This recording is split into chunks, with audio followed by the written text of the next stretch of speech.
Hey guys and gals, welcome back to another Paranormal 101, a Paranormal Review. I'm your host, Paranormal Papa, from Paranormal Papa Investigations and Paranormal Papa Podcast. You know, I've been really surprised how people have been really loving these paranormal reviews and this whole series of Paranormal 101. You know, I've been involved in the paranormal for almost 57 and a half years.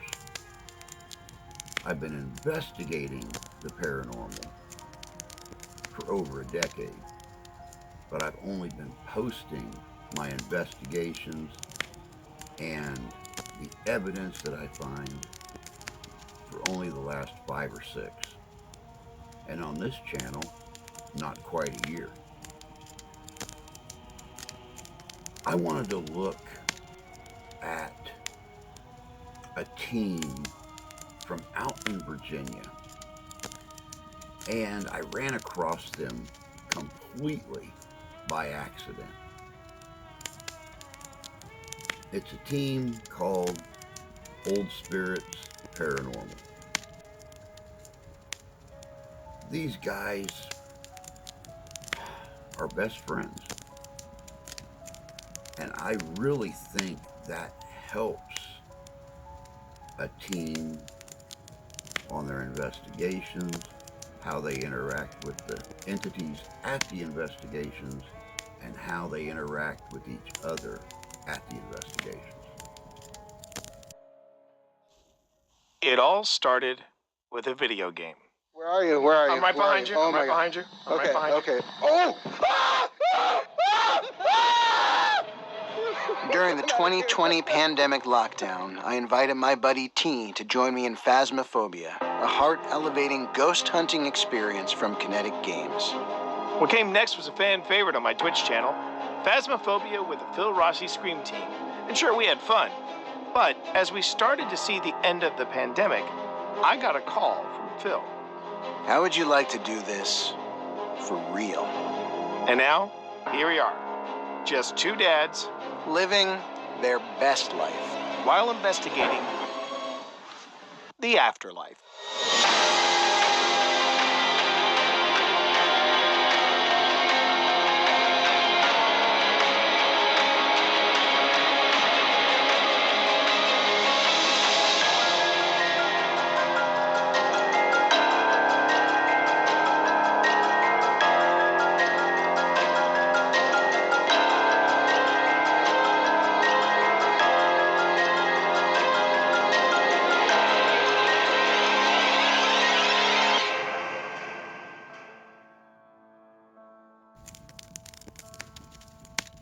I wanted to look at a different aspect of investigating about how we interact with our team and the location that we're investigating.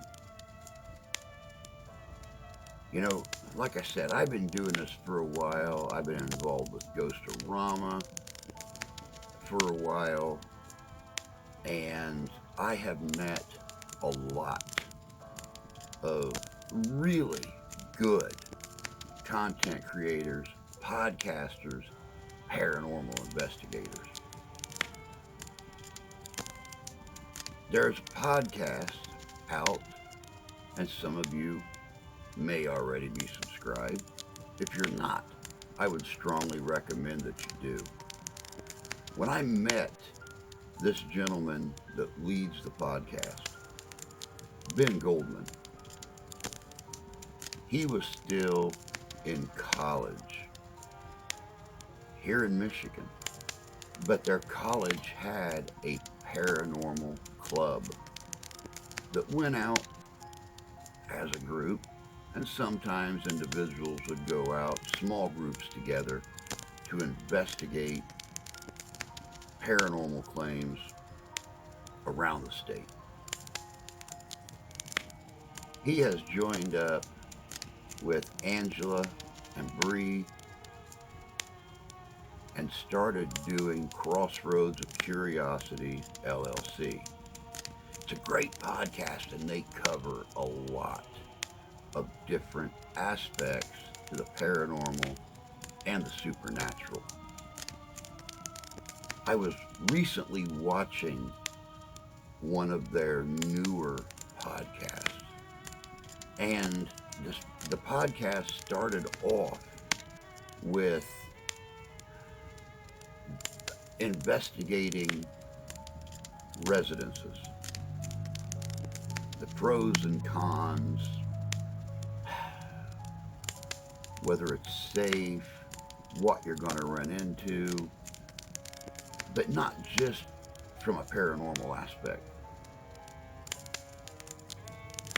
When you go into a residence, is it the residence that's haunted?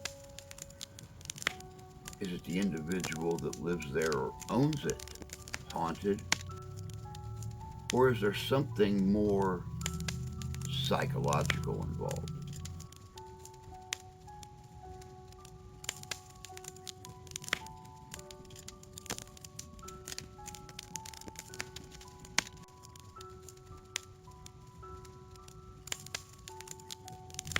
And I was already working on this when I watched that. So I wanted to make sure and plug Ben, Angela, and Bree, and Crossroads Curiosities, LLC. Like I said, y'all need to check it out.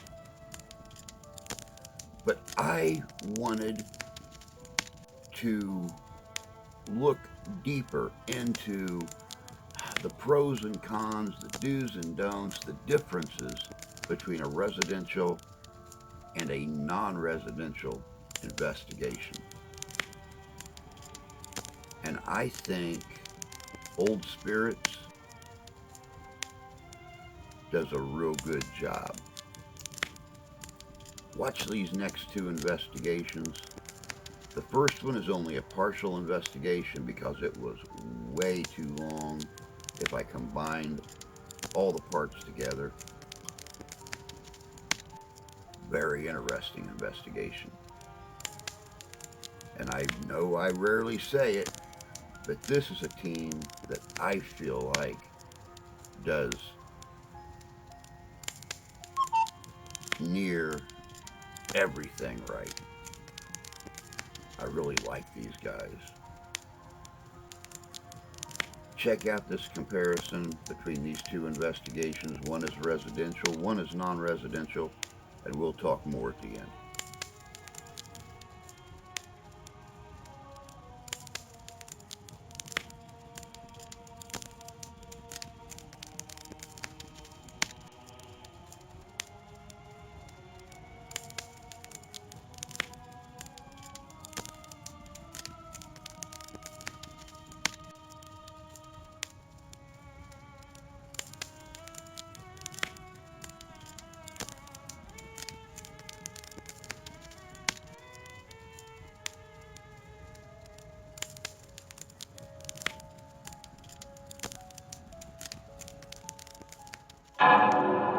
Tonight on Old Spirits, OSI investigates what is regarded as the most haunted property in Lynchburg, Virginia, the Rocking Cradle House. From the outside, the house appears modest, cozy, even inviting, but looks can be deceiving. Once settled in, the team quickly finds out that what may reside at the Rocking Cradle House has been wanting to talk for a long time.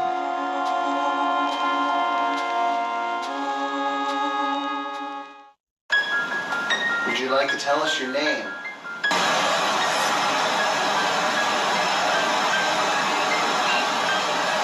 Movement, I believe. So every time it goes to a white, that's like this one is... Yeah, something's happening. activating. Oh, hello. Whoa. Nurse. Hello, nurse. I hope we're catching that right, Ted.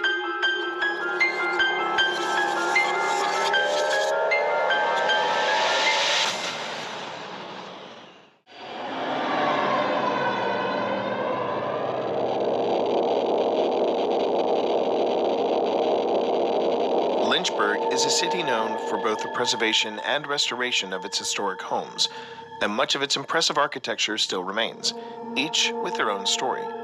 However, no house in Hill City remains as infamous as the house at 1104 Jackson Street. The origins of the Rocking Cradle House, as it is known in the area, are shrouded in mystery. It was built prior to 1819, but the exact year of its construction is unknown, and no records exist of its original owner. The incident for which the house was named occurred in 1839 when Reverend William A. Smith, renting the house in the midst of his career as a Methodist preacher in Lynchburg, was living there with his wife, Laura Brookings Smith. Following the birth of their daughter, the Smith family were loaned a rocking cradle from the Reverend John Early, a prominent leader in the Methodist Church. One morning, Laura called out to Reverend Smith from the next room, "Dr. Smith, come here and look at this cradle, how it rocks." Smith joined his wife to watch the cradle rocking vigorously of its own accord. Reverend Smith moved the cradle to the middle of the living room floor and, according to both he and his wife, said, "Now Jeffrey," Jeffrey being another name for the devil, "rock." The cradle then began rocking. News of this strange occurrence spread through Lynchburg, with hundreds closing their places of business just to gain a glimpse of the ghostly rocking cradle. The cradle even earned coverage from newspapers and journalists both in and out of Lynchburg. While perhaps the most famous of stories, the rocking cradle is not the only story to come from this unassuming house. Following the American Civil War, a Confederate major, whose name was never recorded in any ledger, and his family came to be boarders at the house. It quickly came to light the man was a heavy drinker and known to fly into fits of rage and delirium. During these bouts, the major's family would lock him in the dining room for the safety of others and for himself, although the major apparently had access to a fire poker, which he would use to try and beat his way out of the room. This is why, usually around midnight, sounds of screaming and pounding against doors have been reported. Another incredible incident comes from Walter Addison, the editor of the Lynchburg News in the 1910s. The Poston family owned the house at the time, and Addison lived there as a renter. Addison, following a long night of editorial duties at the paper, returned to the house around 2 a.m. At the top of the stairs, a woman around 80 years old, dressed in an old-fashioned dressing gown, stood at the top of the stairs. Addison assumed the woman was a visiting relative of the owner's, so he nodded to her and retired to his room on the first floor. The next morning, he inquired about the visitor and was told there was no one else staying in the house. While this possible spirit had not been seen since Addison's encounter, others have since heard footsteps and witnessed chair cushions sinking as if someone was there. 1104 Jackson Street became known as the house where the cradle rocked. Even today, it is known by Lynchburg simply as the Rocking Cradle House. And it is here where OSI found themselves completely unprepared for what the night had to offer.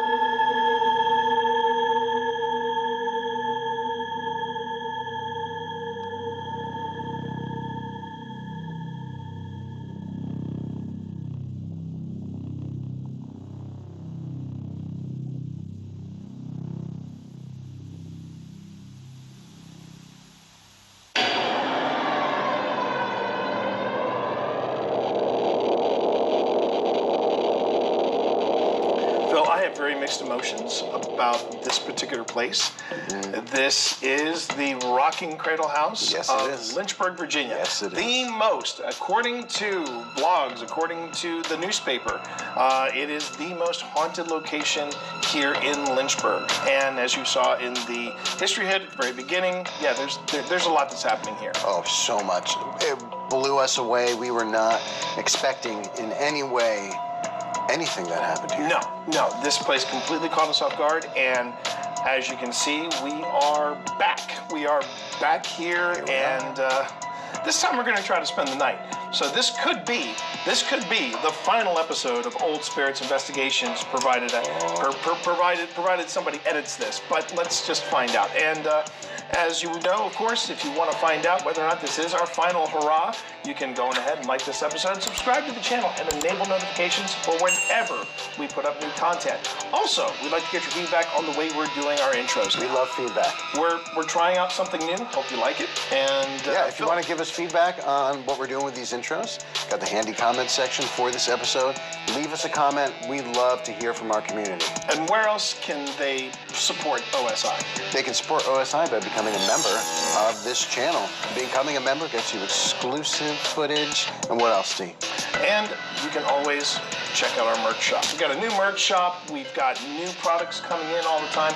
So by all means, go ahead and check that out as well. But we are done with all the plugs that we need to do. Now we need to face the music and dance. We got to face this house. Everyone, welcome to the Rocking Cradle House of Lynchburg, Virginia. The Rocking Cradle incident was supposedly in 1839 area. There was a reverend who lived in the area and lived in this house.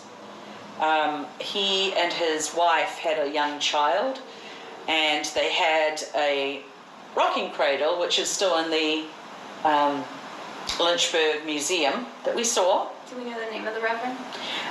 We do. His name was William, and his wife's name was Laura. And they had borrowed this. They had borrowed this rocking cradle from a sort of a cousin who was an early. So we had the candle go off, and then we had movement detected by the hydra in that same area. And this, here is the story. They had their little girl. They had the little girl in the cradle by the fireplace, which is this fireplace, presumably that we're sitting in front of. Right.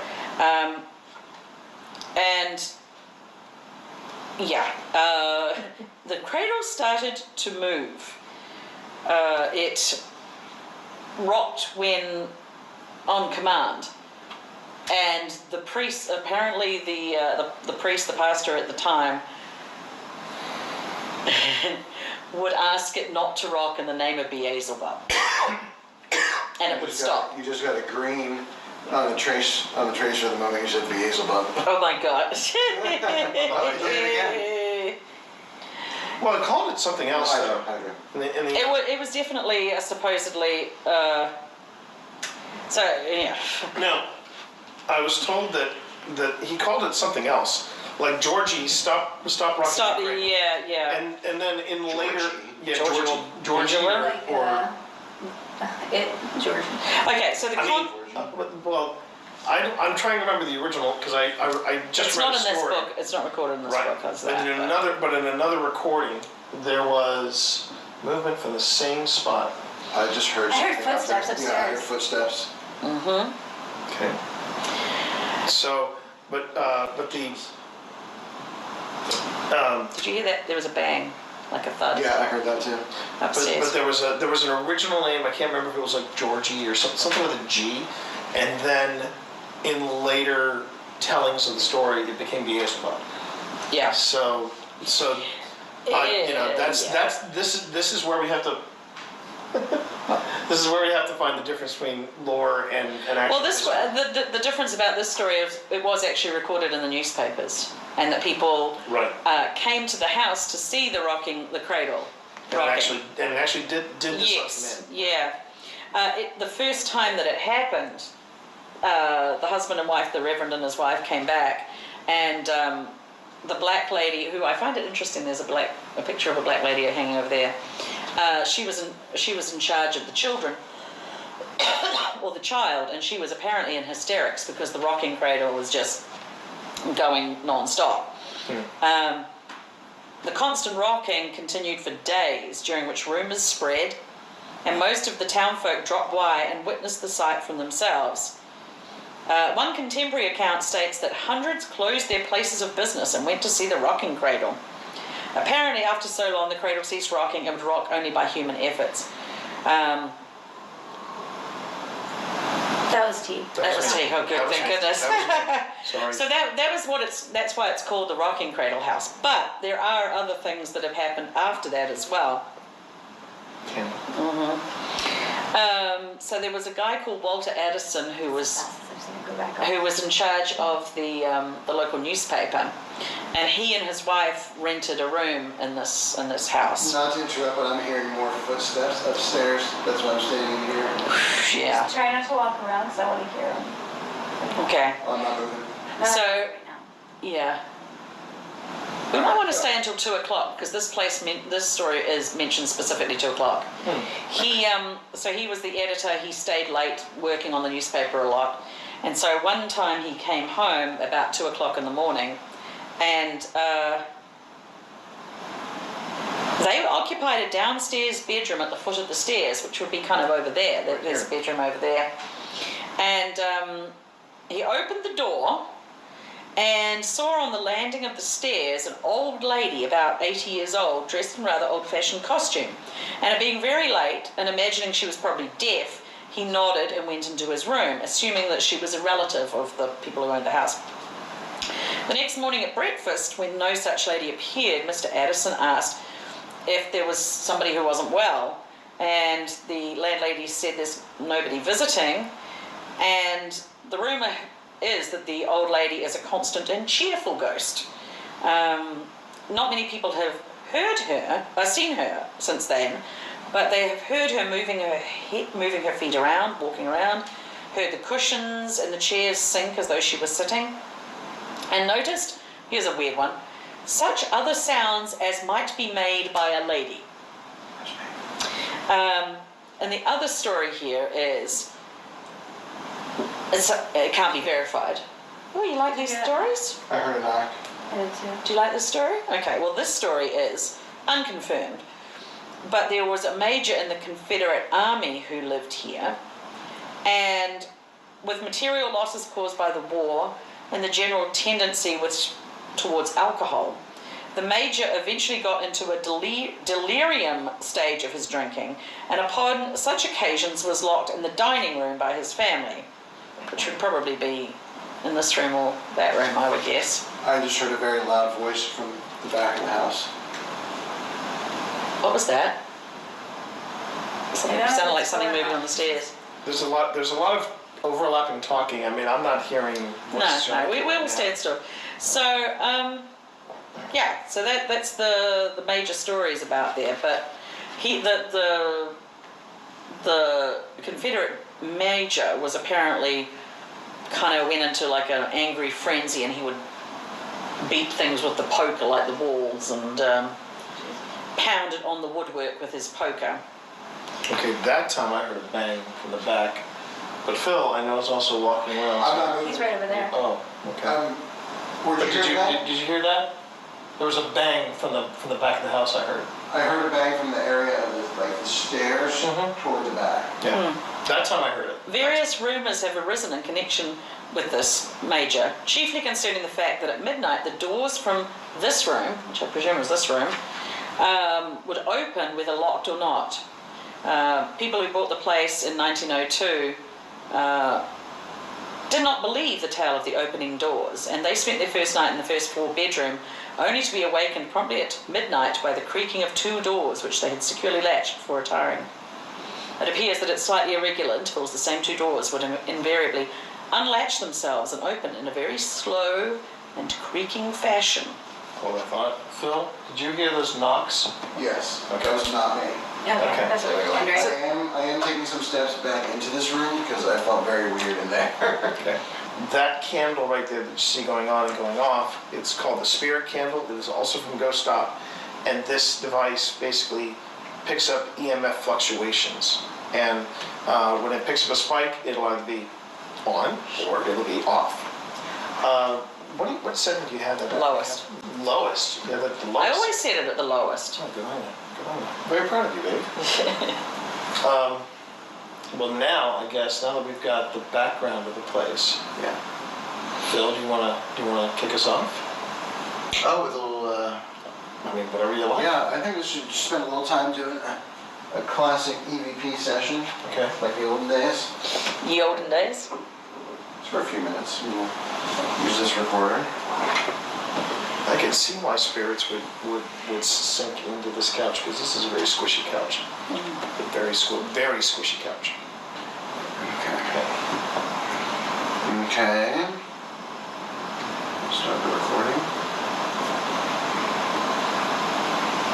Okay, EVP session, the Rocking Cradle House, Lynchburg, Virginia, March 30th, 2025 at 8:34 p.m. Phil, Tina, T, Pip. And we can all feel free to participate. I'm not going to Main floor living room by the fireplace. Nice. What was that? It's the main floor living room by the fireplace. By the original fireplace. With the candlestick. So I'll start with one of our oldest, most classic questions, or I don't know if this is a question or a suggestion, but if there's anyone here with us tonight, please give us any kind of a sign that you're here with us.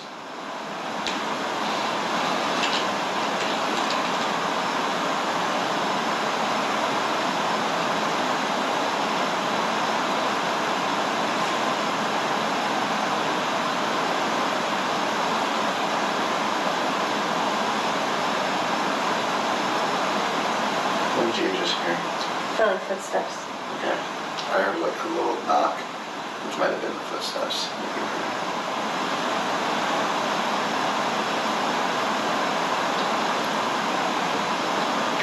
Is this your home?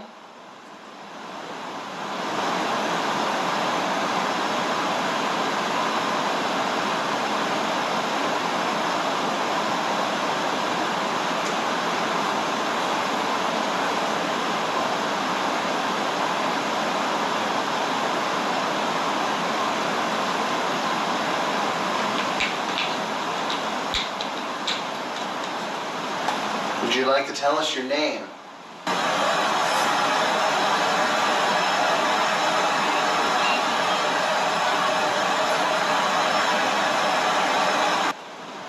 Would you like to tell us your name?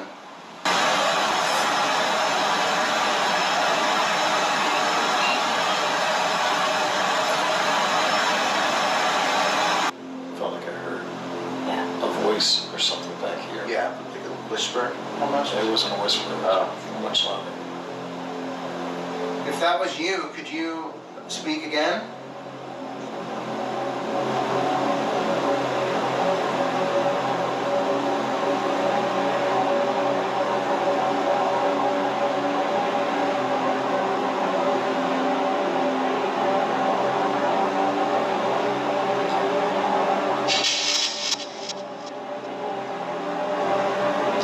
Are you okay with us being here in this house tonight?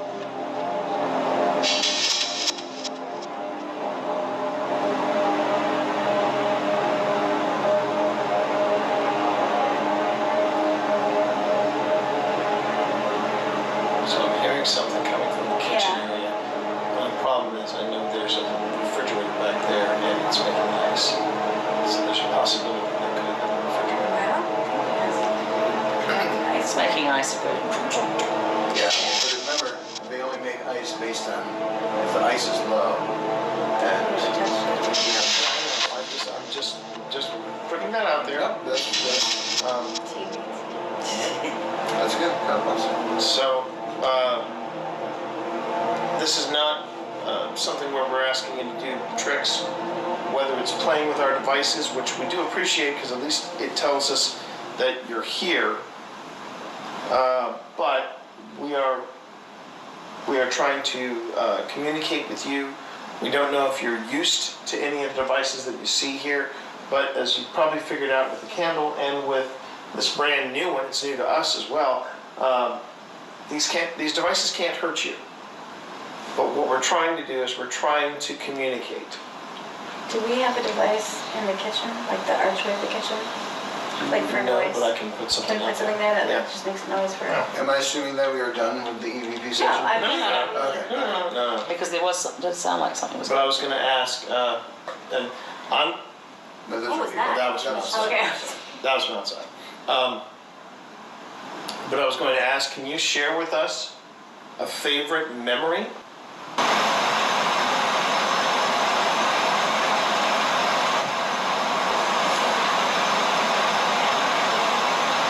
Is that from outside or That was upstairs? above us. That was above us. I heard that thump very clearly. Again, Green light just went. I heard it a second time. What does green light mean? Is I that just moving? wanted to detect something. It just went right across there. If you're coming downstairs to talk to us, you're more than welcome to.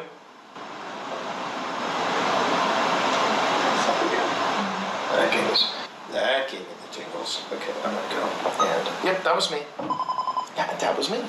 I'm gonna go and put something in the archway of the kitchen. That was me. Yeah, it did that, but you were sitting still. Yeah. Yeah. Are you still running? Yeah, I'm Do you still wanna play running. it back? Yeah, we can play it back. Just for fun, once he gets that set up. Do you have a light? I have a light. I think we go. This stops it. Oh. So, I think if I just hit this. EVP session, the Rocky Cradle House, Lynchburg, Virginia, March 30th, 2025. This is still me. Oh, okay. Just putting something in that doorway. Turn the volume.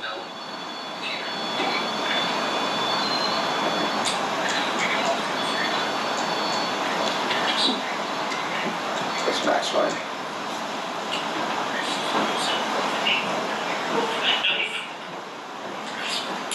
Pop it, screen like that. So I'll start with our business questions. Did your shoe make a high pitched noise, team? My what? Did your shoe make a? Yeah, it is. Okay. My apologies. Please give us any kind of sign that you're here with us.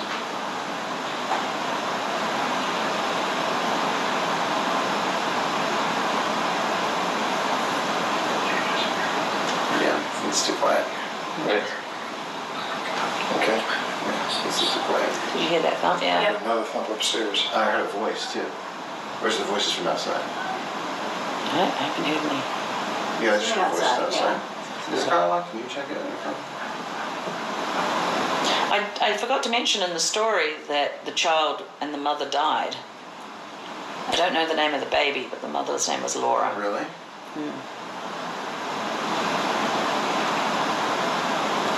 Did you see that green light? Yeah, outside. Is that you, Laura? Do we know the principle that this works on? Oh, Wait. no, what's the red dot mean? The red dot lighting up at the left? It's just these anchors at the very back.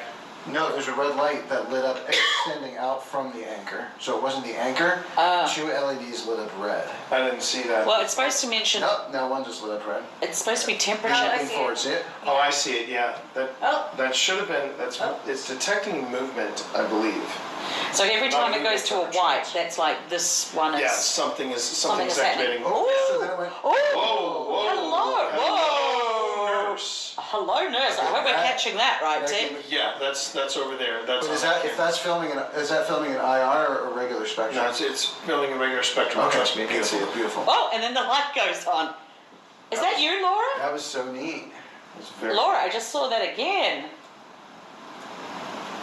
If you're wondering again, why are we trying to figure this Oh, Okay, device that's out? the red light just went on. Where's that? I Upstairs? don't know if it was upstairs or the other one. I don't think it's who downstairs. are you talking to, T? Right here. Why are you talking to them? Because I'm explaining and explaining. Didn't we explain that one? We might have to explain it again. I don't know. I need to explain. I'm getting a little... I was like, let's stay in the moment here. I'm trying to stay in the moment, but you're not helping. There's a lot of lights. This is more lights than's gone on my tracer. Yeah, I know. But the... Do we know which REM pod went off? Sounded like upstairs. It's not like the It had to have been upstairs because I'm listening Yeah, to this that one would have been louder. So a lot happened when we mentioned Laura and the baby. Unfortunately, I wish we knew the name of the baby. I know it was a little girl.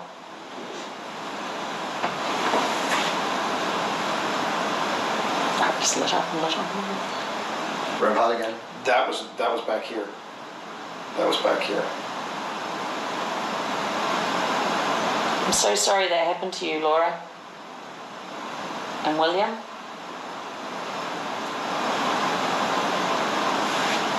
Are you recording an EV? Are you recording with it? Yeah, I just restarted it.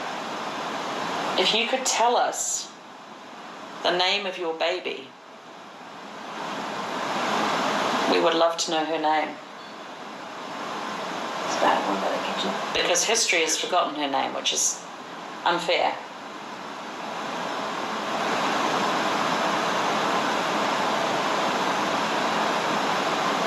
Everybody remembers the rocking cradle, but not the baby that was in it.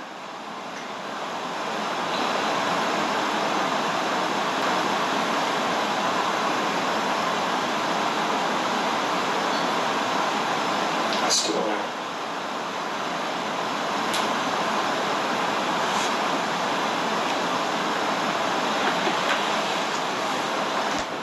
Enjoying touching the candle. Thank you. Pip, do you have your phone on? No, it's charging right through there. Which way was the restaurant? There's one right on the left. On the left there. This door here? Yeah. Yes. Could you join us in here by the fire? Where your baby would have sat to keep warm? Is that one? It's the kitchen one, I think. Sorry, I have to use the restroom. No. I know. I think they responded to our questions, no? You didn't go in there, honey. No, but he was saying I'm sorry, like to them, Ah, but And then the moment I apologized that I had to use the restroom, it went from red to back to green. okay. So something was touching that. Thank Is it okay if I use the restroom? There's a lot going on upstairs. There's another bang I heard there's upstairs. one going on everywhere. I mean, you've got the kitchen, the upstairs. Oh my goodness. Thank you so much for talking to us and interacting with our devices. Yeah, so that's what I'm talking to. This one.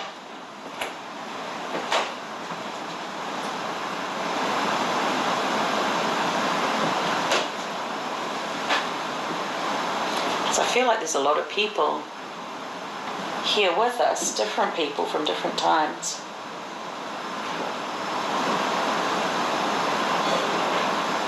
Was that you or? That was the one from the top of the stairs, but it wasn't me. Uh-huh. Is that the lady that Mr. Addison saw at the top of the stairs?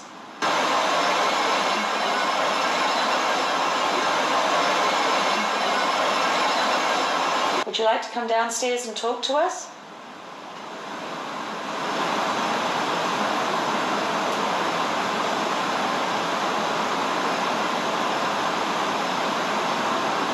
My entire body is crawling right now, my skin.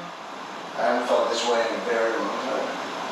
I feel like my elbows down to my hands is like Yeah, he's electric. Chair. Mm-hmm. Yeah. There's a lot of energy in the air. Maybe this is Laura's space? Is it freezing in here, or is it just me? I'm not freezing, no. Maybe this is Laura's space and whoever's on the stairs doesn't want to come down. Oh, that's fine. If you're whoever's on the stairs, can you identify yourself by name?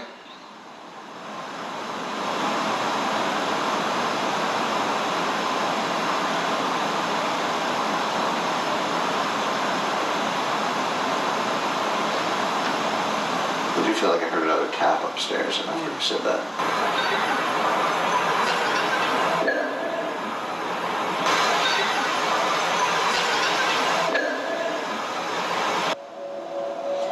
come upstairs and talk to you upstairs later on, if you can't come down.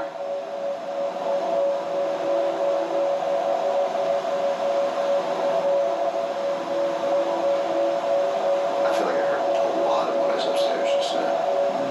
It's quiet up there.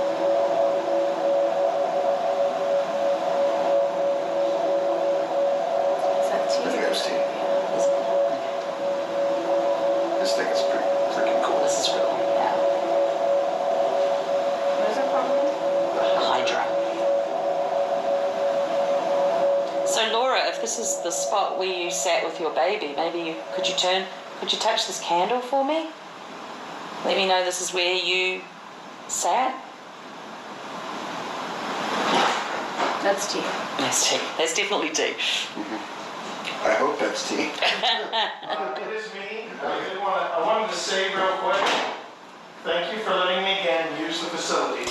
That is one of the nicest bathrooms I have ever had the pleasure of visiting. I just felt I like a took drag. pictures. Move It's right behind amazing. me.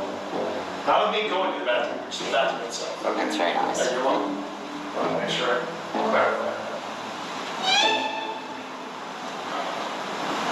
We should move pumpkin spice to the Yeah. To the chair next to you? chimney. To the chimney.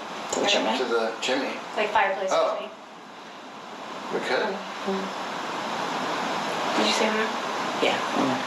Tina, did you have your phone with you? Yeah. I just wanted to Oh, get this on here. what does that mean? What? It's detecting something there. Because when it's circling blue, I guess that's mean it's scanning. I'm leaving the recorder just recording now. Now, I suppose the other person that could be here could be the person who was looking after the baby. Oh, Did something bad happen to the baby? she died. Oh. Not during the rocking cradle incident, but shortly after she died. Do you think the rocking cradle incident could have been someone trying to warn the parents that the baby Oh, was it could have in been, danger? yeah. It could have been. I mean, Why else rock the cradle? Unless, okay, there's other reasons to rock the cradle, I suppose. but the nanny who was looking after the child could also be here. Is the nanny who was looking after the child also here with us? Light just went on. Candle lit up. Remember, I asked them to turn on the candle if it was Laura, but maybe it was the nanny. This is me walking. So if you were the nanny, could you tell us your name? Because that's not recorded. Okay. I just heard something moving in the kitchen when I came up here. Did Grandpa just go off? No, that was me. I'm going to turn down the volume again. Light I went just popped on Seer. And the image it's giving me is of a gentleman walking through a graveyard. Ooh. Are you buried at the old city cemetery?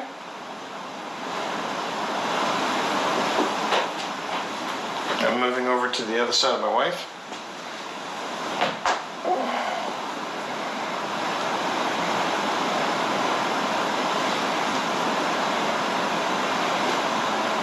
That was me? I'm getting like a sore. Part of my head on the side is really suddenly becoming sore. This is me? Wow, it's spooky back here.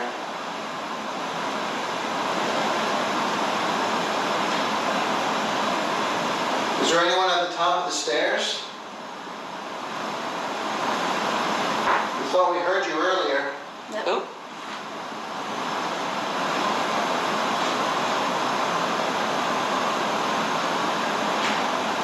You don't have to be shy. I want to say those red lights mean that it detects movement. So it's detecting it. According to the Hydra, it is detecting some movement back there. Just the red ones that lit up? When it's the red lights, yeah. But when it's the green that runs across? I believe that might be an extreme temperature change. Of course, I'm going to take all this footage back And say, what does this to mean? Ghost Stop and go, kind of do a Phil, Tina, and Pip. What does this mean? What does this mean? What does this mean? Got a candle. Do you know Yeah. what that means? And if Ghost Stop says, we don't know what that means either. Yeah. I'm cold. Yeah. Weird, because I'm warm. My face feels very hot.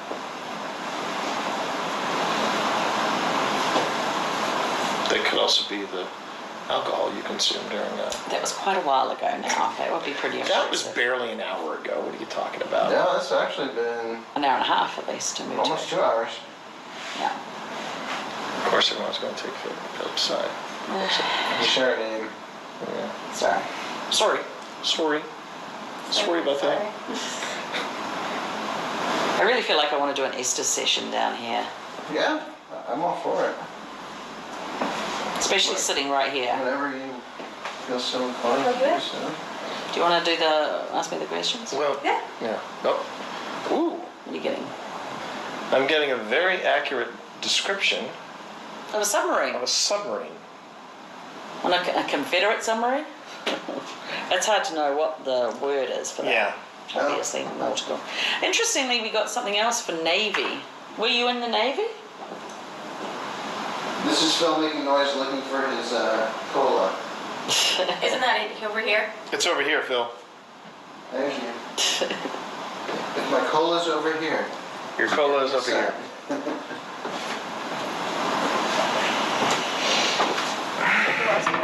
Pip up. Well, technically, Where's the stuff I can hook up? I don't know. Oh, it's sitting in there. I'll go get it. technically, both the Confederates and the Unions had stuff that Ironsides, right? looked like close ironclads. Ironclads. Yeah. They looked like submarines, but they weren't quite submarines. Right, I'm gonna go get mine. Here, I'll give you some light. Oh, that's all right. I got one. Okay. This is my ghost tours. I'm cold. So using this blanket. There you go. Here, I guess. Here. Can I move? Oh my gosh, you almost knocked Oh, I yourself don't out. like it back here. Can I move something else? Yeah. Just, yeah.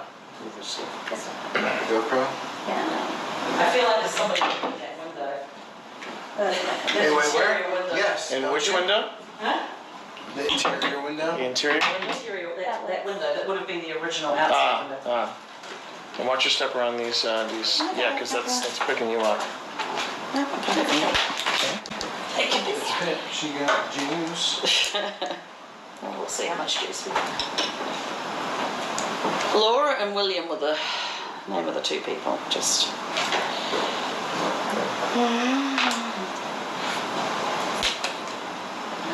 Do you want the blindfold? I got the paper. I got the paper. Oh, and you've got What was it? Was that you? was that you? Just for fun. Since it felt like she was being watched through that window, I put it around. Just for fun.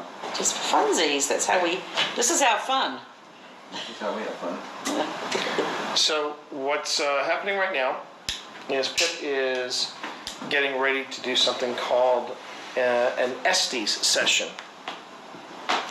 This is where she blindfolds herself. She puts on headphones, and she basically is going to get questions I just heard Pip, and I hadn't even put the headphones on. from a spirit box, and she's just going to tell us what she's hearing. I think Tina is going to ask questions, and Phil and I are just going to kick back and just let Put me in for a good amount, I don't See mind. what happens. let's see how things go.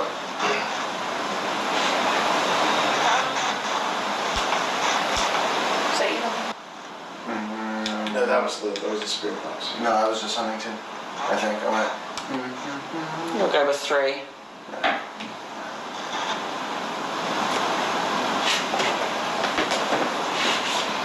Hope to see you. You can come and join us. Show us yourself. Who are we talking to? West Virginia. Is that where you're from?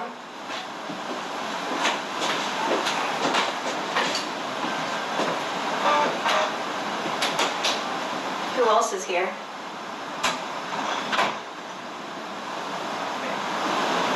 Family. How many people are in your family?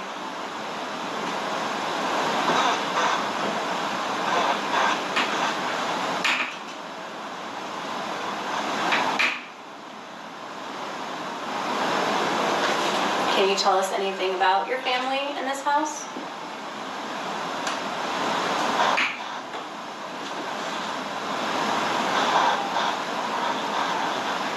Yes. What can you tell us?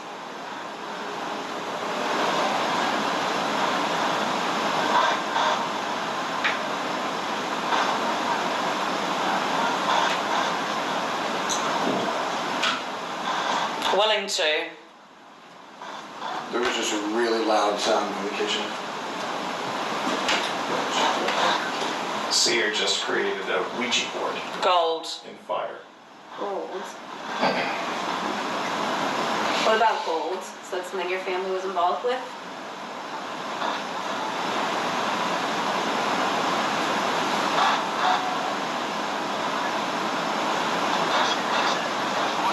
Access. You had access to gold? What did your family do? Holy man. Doctor. So there was a doctor in your family? Sometimes reverends were referred to as doctors, and sometimes they didn't get doctorates. These are interesting. The questions are interesting. Emergency. Do you find the different tools that we're using to try to communicate with you interesting? Go over here. Okay. Bad news. Bad news. I'm gonna sit next to me. Okay. Live. Angry. Are you angry that I moved here?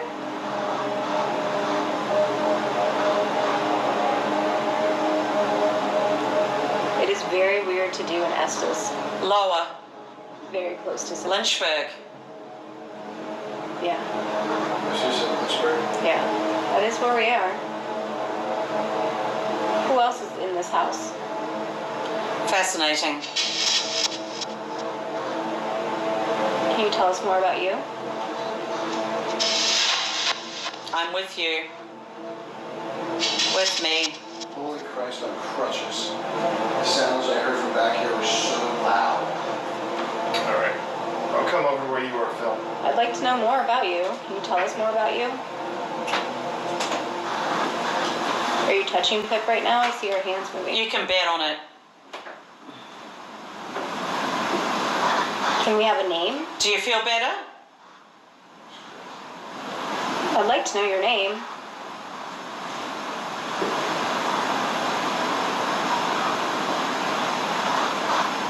People are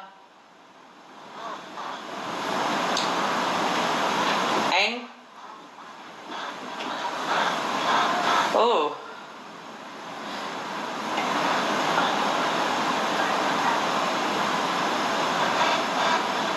People are what?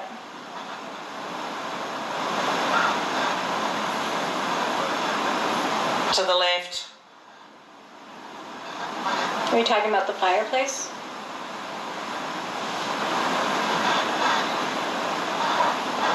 In regards to the... Earlier. We had a doll there earlier. Necessary. We still have that doll. Your daughter can have it. Sure enough. This is me walking. Love. You loved her, didn't you? Round. I'm sorry what happened to her. Did you hear that? That was from outside. Yeah. Not in here. See? That was from outside. Not in here, exactly. We appreciate you explaining that. Thank you. Never before. You haven't had people investigating in here before?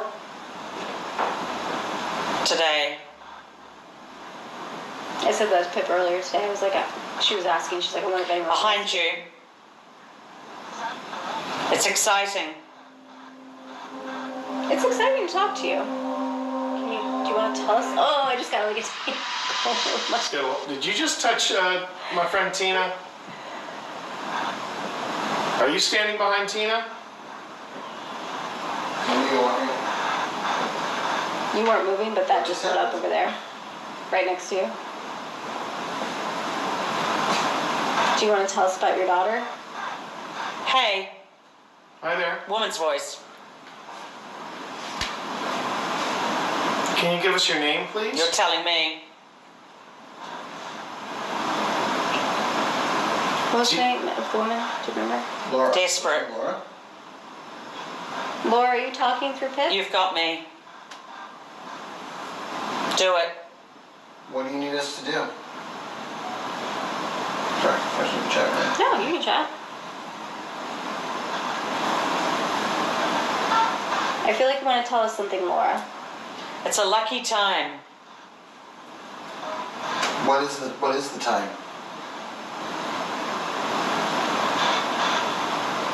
Whiskey. Whiskey. Whiskey time?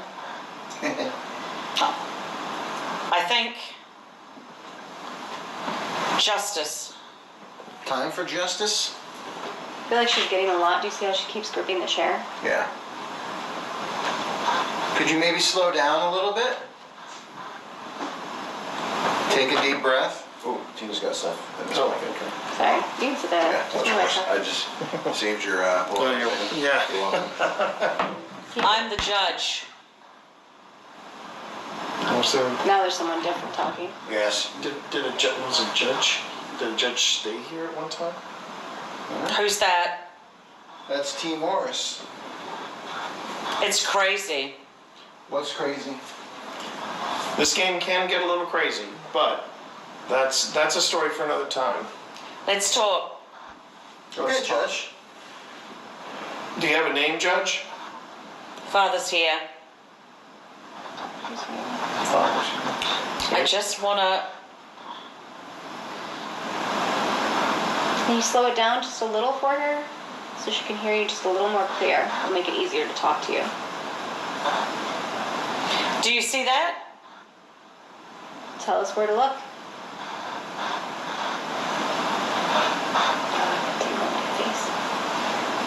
It's a gift. What we're doing here? Come through here.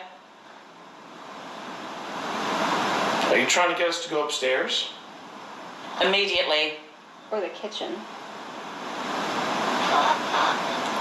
Where do you want us? The kitchen? Find me. Child. Early. You have, when she said child and early, that strip right behind you lit up by the door. Tell us where you want us to go.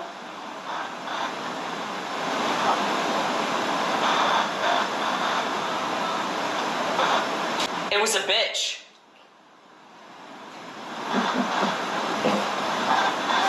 Do you want us to go upstairs? Again. The kitchen? It's taking a lot. Understood. Working on it. We can wait. They can't see me. No, we They can't. can't see. We're trying to see you. Go there. Go where? Give us a direction. You can knock, you can light up something in the direction you want us to go. On your own. You want us to figure it out on our own?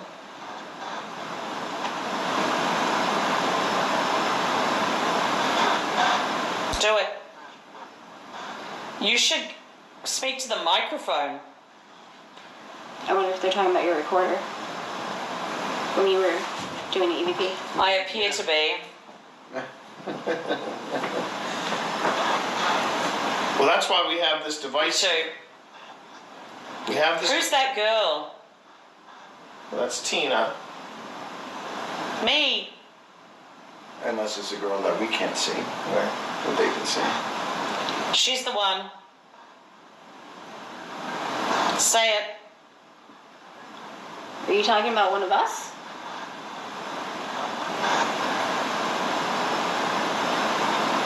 It's sad. What's Coach, I want to let you all know.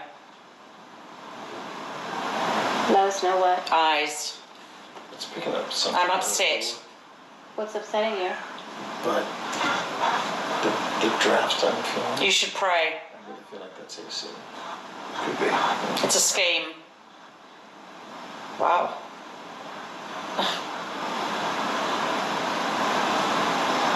Are you upset about the baby? Looking good.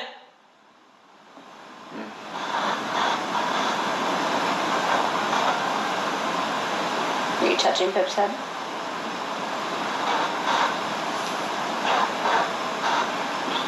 Tell me more. I want to give her. You better. I want to give her 2 more minutes. Laura. Yeah. Wait. We got 2 Woman's minutes. voice. You realize. I feel like she's like overwhelmed with many different people right Yeah, now, yeah. telling her things. Like they're all trying to communicate on top of each other. There just seems to be a lot of people here. You're right. Kane. Kane. He's acting like that. Are these people from this house we're talking to? Or the house that was removed next door? I'll tell you something. Please do. Did you notice how she was turned that way and then that lit up? More. Yeah. And then I just felt a breeze. But again, I can't tell. A third thing. Can't tell if that's the AC or not. You crazy? What's the third thing? You're crazy. That's the third thing. Oh no. Is that you, Laura? You have to give it to me. We'd like to know who we're talking to first, because there's a lot of people trying to talk to us. Go. You tap her. Yeah. Tap. Out. Yep. Yep. Yep. Oof. It was getting there. We just had more movement there, and the candle just went out. You okay, baby? That was a lot. It was a. Felt like you were talking. You had a lot of people talking to you at one point. It was. It was a lot. But as I sort of got into it, it got more and more demanding, like yelling almost. Really? Yeah, like. It felt like a certain intensity was increasing Yeah. as you were going. Yeah, it felt like that there too. And occasionally I would hear, it was mostly men's voice, and then I would occasionally hear a woman's, like, lower. That kind of tracks when you think about it. I mean, you know, we're in a house where women's voices weren't necessarily Yeah, it kind of was like listened to. pleading, like a. No, it came across as pleading when you said certain things. When you said certain things, yeah. And we were like, Laura? Were you feeling agitated or anything? Because we noticed you were gripping the chair. I was at various points. Yeah, I was feeling a little agitated. At one point when you said something, you turned your head that way. Yeah. And the strips lit up. Oh, jeez. Yeah, it was pretty cool. That was. Did it make sense though? Because it. Certain things, but there was, you could tell there was a lot of different Yeah. things coming at you, like all at once. It was yeah. It was intense. What were you getting impressions of? Angry man shouting. Woman Watch yourself. like whispering, or like an aside that you would give, like, hey, help. Angry man shouting. Woman Watch yourself. like whispering, or like an aside that you would give, like, hey, help. Angry man shouting. Woman Watch yourself. like whispering, or like an aside that you would give, like, hey, help. I need something. You know, listen. Can you listen Did to you me? just hear a voice back there? I just heard her. Yes. Gosh. Yeah, I just heard that. Oof. This joint's popping. It's a yeah. And like my place. skin, like I could feel my skin crawling all up my arms. Okay. Oh, Okay. Ugh. Yeah. Felt like there was a lot of shouting, like not necessarily. Just heard a knock back there. You weren't moving. Yeah. No, before you started moving, I heard a knock back there. Surprised you said The thing is, Oh, did I? I'm just gonna Did. again. I'm Did playing you look? the advocate here. And then That's my job. At least I didn't say I'm at the window. It has been a little windy today. But not tonight, though. Yeah. When I was getting drone shots, You hear that? it was a little windy. So that could have been something with wind because there is the porch out there, and the porch is covered, and so we have to be conscientious of that. I'm just throwing that out there. I'm the Debbie Downer of the group. I feel like you're reaching on that one, Morris. Okay. All right. You say so. You say so. I'm the Debbie Downer of the group. I feel like you're reaching on that one, Morris. Okay. All right. You say so. You say so. So, I tell you what. Prove me wrong in this moment. If that was actually you, and the hydro lit up. the hydro lit up What do you want, man? Again. repeatedly. And the So candle lit up. I will. Nice to know I got some backup from the Yeah, You that's do, right. You do. You got some backup. I will rescind the statement. Maybe that wasn't the one we heard. But we did. I do want to know who the woman's voice was, because it just, I'm guessing Laura. yeah. Did you get the impression that was Laura you were talking to at all? It was a young woman's voice. You also said, who is she? Oh, okay. I wonder if that's you or the person upstairs. That's what I was like. And then after that you said, it's me. Oh, That thing's lighting up a lot. yeah, this place is a little bit more active than I thought. Yeah, Well, that's some interesting moments here. Do either one of you want to do Estes or? Or a I double. want to give Estes a bit of a break right now. I'm trying to figure out. So we've been in this room roughly just over an hour. Really? Doesn't Yeah. feel like Yeah. that. No. It's It never feels like that, does Yeah, it? it's 9:15. when it's active, it goes by fast. The question is, do we want to move? Recovering from that. It's a Do little. we want to move to another part of the house? Do we want to move to the kitchen, or do we want to move upstairs? I would say kitchen since it's on this floor. And so it's an easier move if we want to do the kitchen area. I know. I like. the Something idea was of the definitely kitchen. happening Yeah, back I there. feel like we had some We were stuff. hearing some stuff for sure. So I say we could take a little 5-minute breather. Let Pip recover from that. Just take a moment, everybody. Take a moment. And we can check in with chat and then This- we can move. And then we'll move to the kitchen. This hydra is fascinating. I hope we can.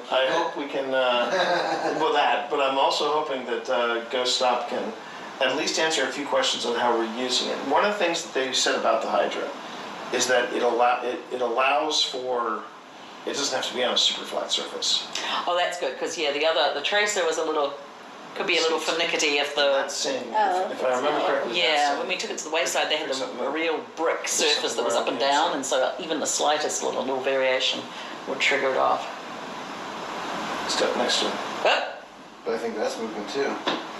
Maybe. And it probably has a cool down period, I bet. Yeah. Well, this is a Did you need to turn the footstep tracker on? Or was you just the one that you set on the steps? I didn't set the. You Oh did. no, I did. I was like, oh shit! I didn't. No, you didn't. No, I did. I don't remember if I turned it on or I waited. I don't think you turned it on. Yeah, I was like, I'm gonna put it here, but I was like, oh, I'm not gonna turn it on. well, if we turn it on, we can hear it, right? That's why I'm hoping that, when we get to somewhere else, I'm just going to dedicate a camera to this and then give the footage to Ghost Stop and say, this is a prototype. So And as always, we want to see what it was like when we weren't here. Right. Well, we didn't have this out when we were here. Oh, we didn't? Oh, that's true. Oh, we had other stuff. Yeah.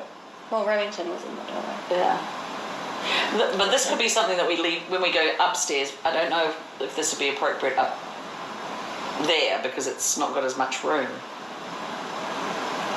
You know what I mean? We can try to put, well, we could always, depending on what happens, we can always leave it in the kitchen. There's plenty of room for it in the kitchen. All right, let's motivate.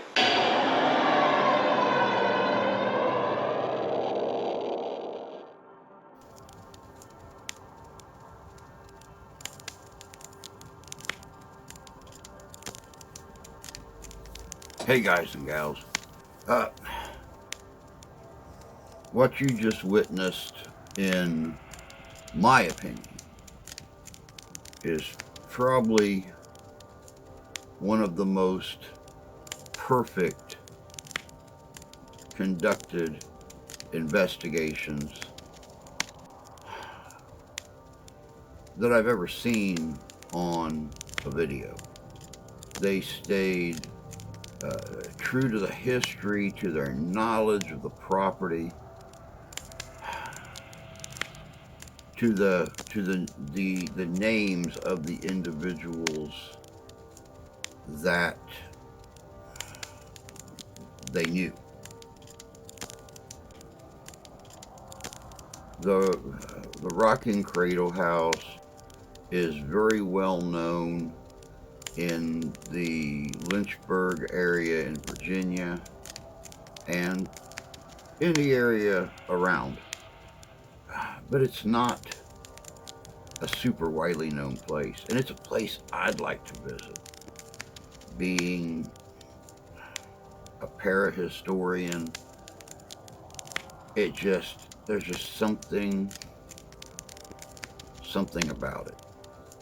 But I think that OSI done a magnificent job during that investigation. Now, the investigation you're about to watch is on a whole new level. I noticed during the investigation and while the guys were talking, reviewing things, that there was a lot of emotion involved in this investigation, and it's emotion as parents that just really lasted with them. And, you know, I've been to investigations myself where there have been children involved and got very emotional.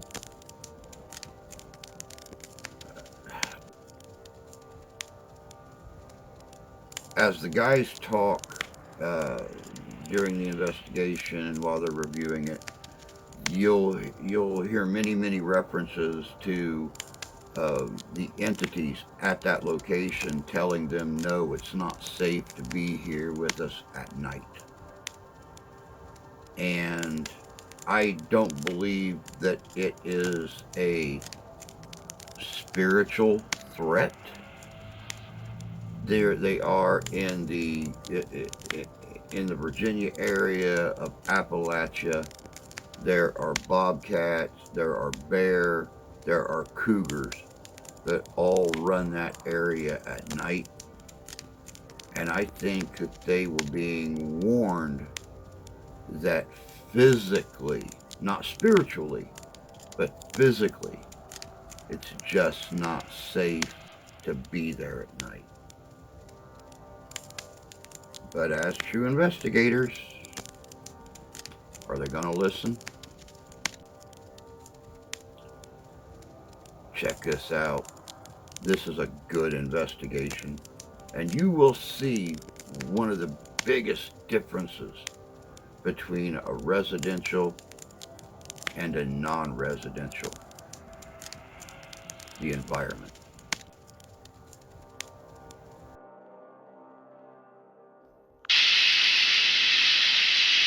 I'm starting to think of the vibe now. Yeah, I'm trying really hard to take a deep breath and relax. I think it might be almost time. Hang on, I'm just gonna double down. Double down. Are we safe here with you tonight? Green, yes. Red, no. You can be honest.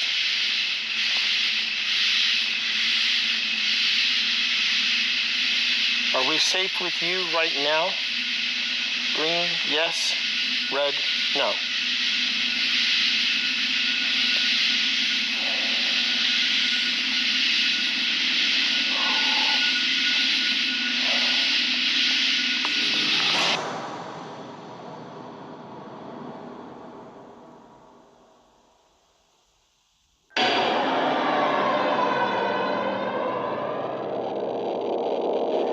TWA Flight 514 was one of many post-Thanksgiving holiday flights scheduled to depart on Sunday, December 1st, 1974, from Indianapolis, Indiana, a brief stop in Columbus, Ohio, and finally to Washington, D.C. The flight was scheduled to land at Washington National Airport, located in Crystal City, Virginia, but due to high crosswinds from the east and heavy wind gusts preventing safe operations, TWA Flight 514 was diverted to the relatively new airport, Washington Dulles International, located outside of D.C. in Dulles, Virginia. The flight was being vectored for a non-precision instrument approach to Dulles Runway 12. Air traffic controllers cleared the flight down to 7,000 feet before clearing them for an approach with TWA 514, you are cleared for a VOR DME approach to runway 12. The jetliner began a descent to 1,800 feet, shown on the first checkpoint of the charted approach. The cockpit voice recorder would reveal Flight Captain Richard I. Brock had been consulting the flight charts during descent, noting on the flight recorder an apparent discrepancy. The minimums were 3,400 feet until Round Hill, but both captain and crew agreed that their clearance from Dulles Approach Control permitted them to descend to this initial approach altitude. At 11:08 a.m., an alarm sounded briefly in the cockpit, signaling that they were now at a target altitude of 1,800 feet. Less than a minute later, the cockpit recorder captured the altitude alarm triggering, indicating deviations between 100 to 200 feet due to heavy downdrafts and reduced visibility in snow. This was followed by another alarm, warning that Flight 514 was only 500 feet above the deck. Captain Brock ordered First Officer Thomas C. Kretschik to get some power on and get back up to 1,800 feet. The cabin recorder captured the altimeter alarm sounding again, warning the cockpit crew that they were now only 100 feet above the ground. At Washington Dulles International, the tower noticed the plane's altitude was much lower than was expected. At 11:09 a.m., tower control called, TWA 514, say your altitude. There was no response. All this happened within a span of 3 minutes of TWA Flight 514 reaching their tower-approved vector. At an approximate speed of 230 knots, 265 miles per hour, or 425 kilometers per hour, Flight 514 impacted the western slope of Mount Weather, Virginia, at an elevation of 1,670 feet. All 92 aboard, 85 passengers, and 7 crew members were killed. The National Transportation Safety Board launched a full inquiry on exactly what happened. While Dulles perceived from ground-to-air communications that Flight 514 was not on a radar approach, the flight crew believed, also based on ground-to-air comms, that they were on a radar approach and therefore understood their approach clearance meant they could safely descend to an altitude of 1,800 feet. During the investigation, it became known that the Federal Aviation Administration was aware of this persistent misunderstanding between pilots and control towers. No corrective measures were put into place until after 92 lives were lost. The legacy of TWA Flight 514 is first heard in the terminology between pilots and controllers, which has been redefined dramatically. Additionally, ground proximity warning systems were not standard on airliners. By the end of 1975, all commercial aircraft flying in the United States were equipped with such systems. And finally, broadcast media outlets were compelled to take a closer look at how they cover airline disasters.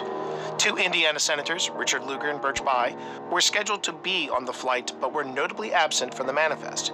As these government officials were accounted for and no other lawmakers were present on the flight, the media reported there was no one of importance on the plane.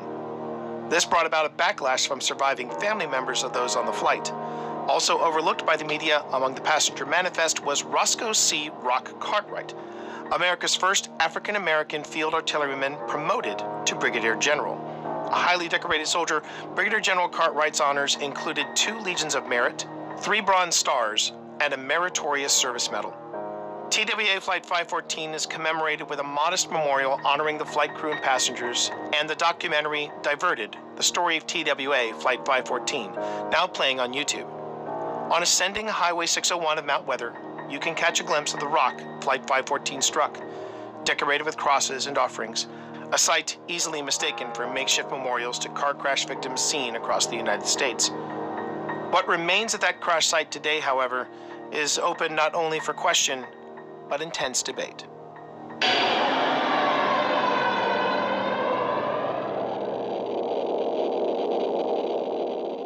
what got us to the crash site of TWA Flight 514?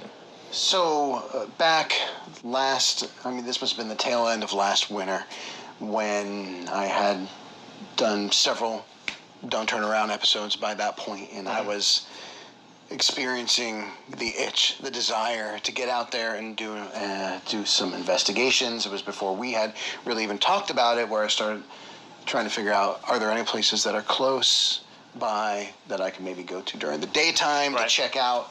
And TWA crash site came up pretty much immediately.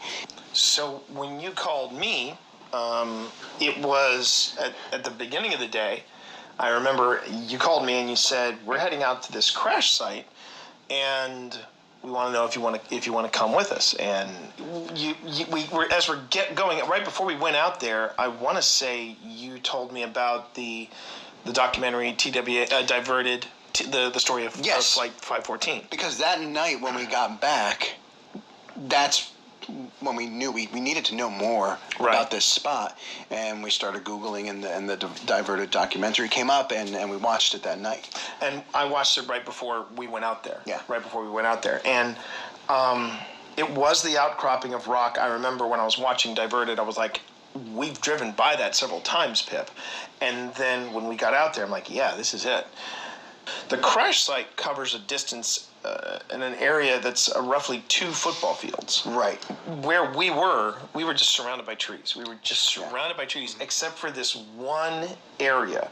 But the one thing I remember standing out like a sore thumb in this nearly perfect circle that we were standing in was this large, I don't want to say tree trunk, because it really wasn't a tree trunk. It was more like the remains of a tree. Yeah.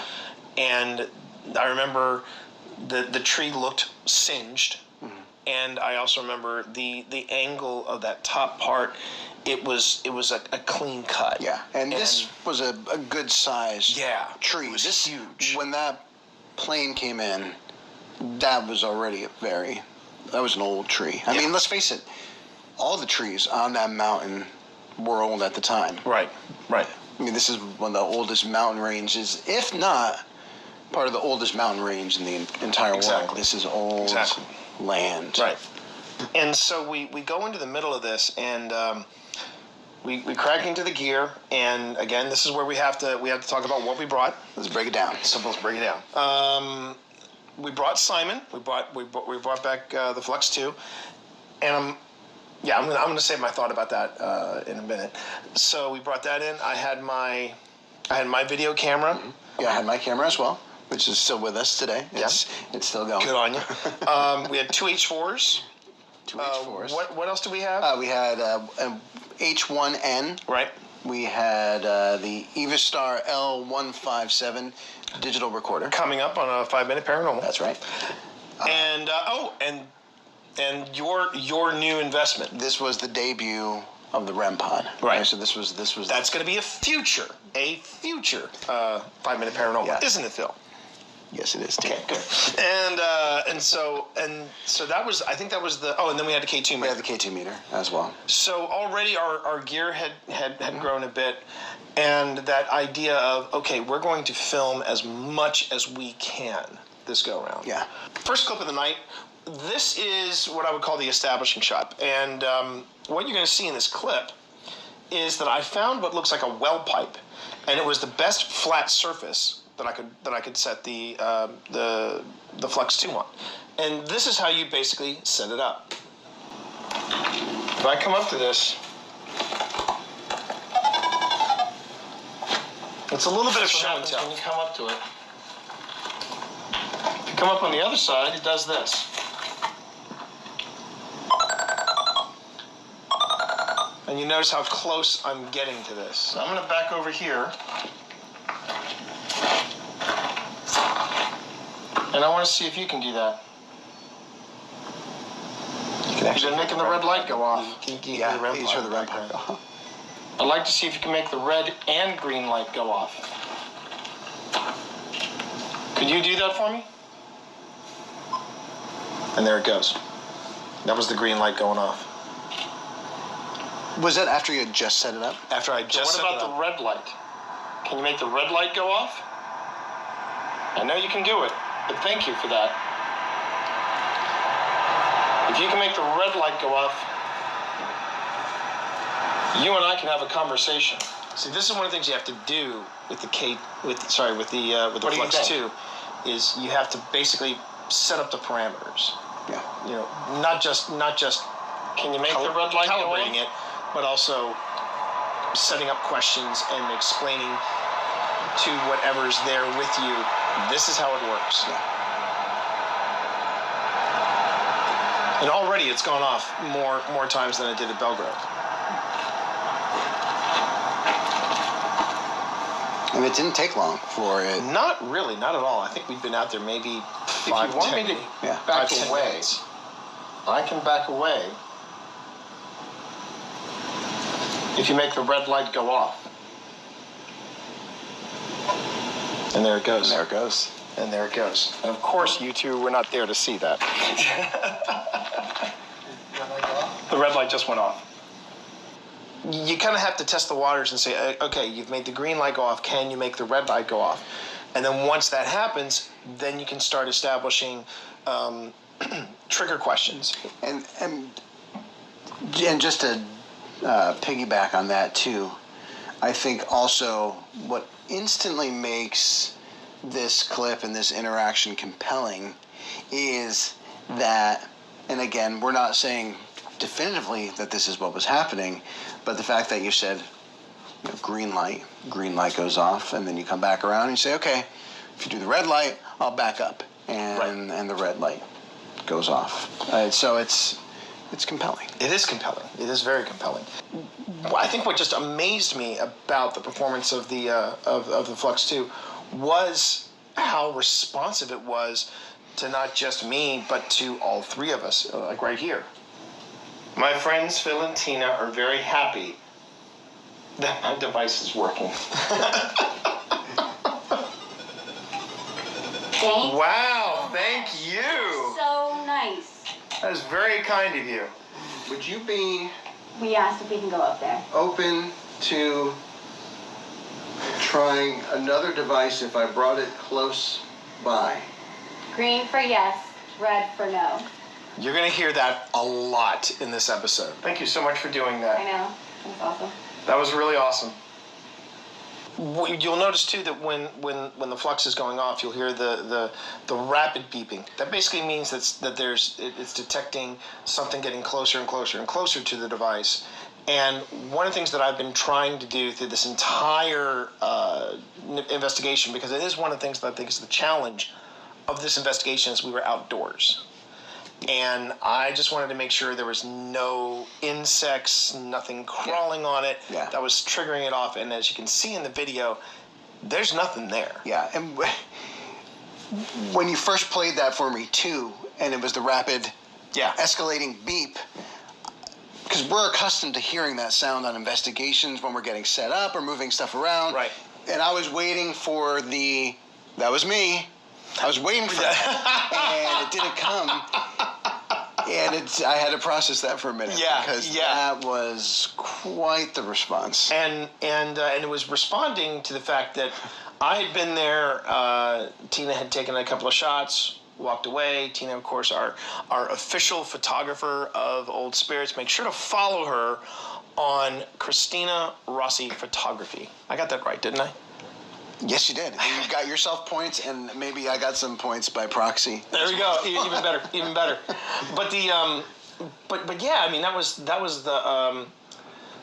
thing. Is suddenly the flux was the star. And before you start this next clip too, if that was a bug that was approaching it, because it would have to be on approach. It would have to be a hornet. It would have to be one big ass bug. Yeah, exactly. And we would not have sounded as happy. It's just when it comes to technology and outdoors, it's always a crapshoot.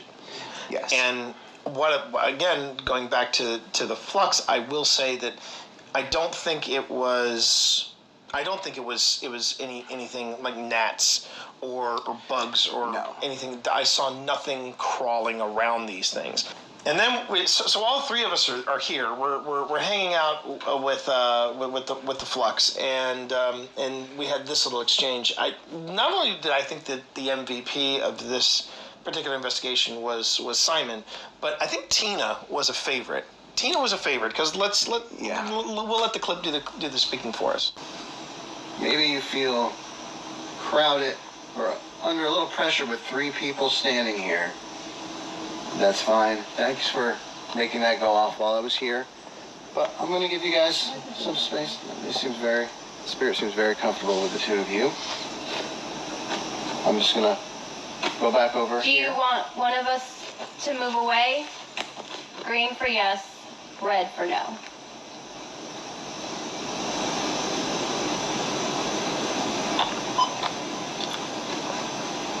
So the higher tone is green. I'm gonna let Phil stay. I've talked to you enough. Are you okay talking to my friend Phil over here? Trust me, he's a good guy.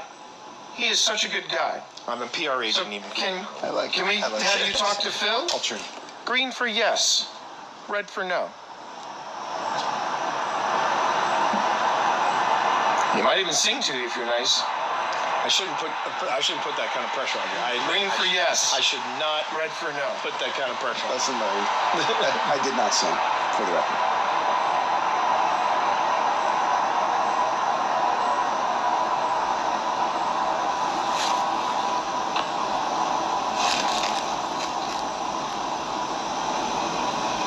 Do you want just the guys to be here with you?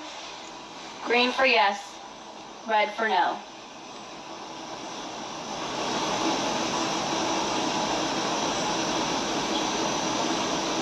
We want to know which person you want to leave so you have enough space and feel comfortable, since you want one of us to leave.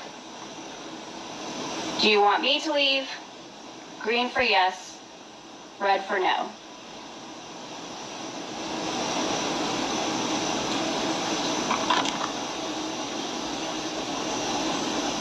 Do you want me to walk away?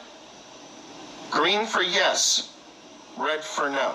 And I would say this is the biggest challenge of the Flux in the field. You have to wait. You have me to walk away. You have to be really patient.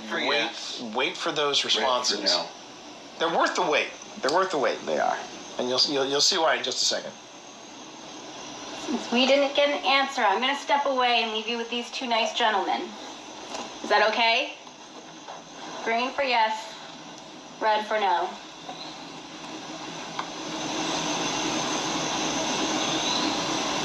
Okay, I'm going to walk away just because we didn't get an answer. It's okay.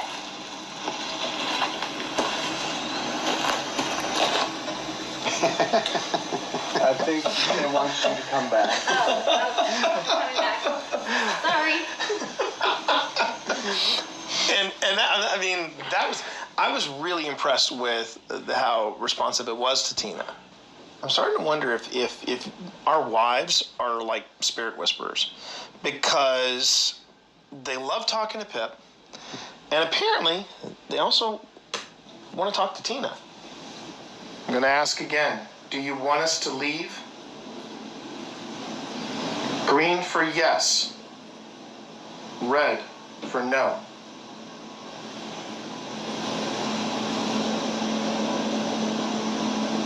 By the way, I'm not joking. I could have sworn I just heard a little voice saying no. Yep. And then that. Well, it just said no here. It just said no here. Did you see the REM pod just went off too? Yep.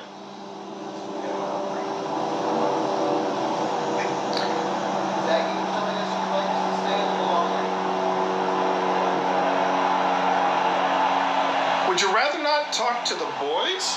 Here it comes. Here it comes. Would you rather have the young lady in our presence talk to you? Instantly. Yeah. Yes. Man. We want the hot Colombian here. Yeah, I've got to watch out for the living and the unliving. I got people, threats that I can't even see. That's a fantastic clip because that also shows the overlapping of what was happening. I mean, Well, because I love you got me saying, I just heard an audible voice Yeah. say no. And then that thing goes that off. went off. And then you hear the REM pod go off. And then hey, do you want Tina to come over here? Yes. You know, I mean, full on. Now, speaking of your investigation, what I love about this particular clip is you get a perspective, and you'll see what I mean when we play it.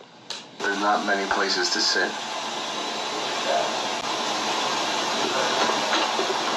Well, I'm just going to walk a little bit.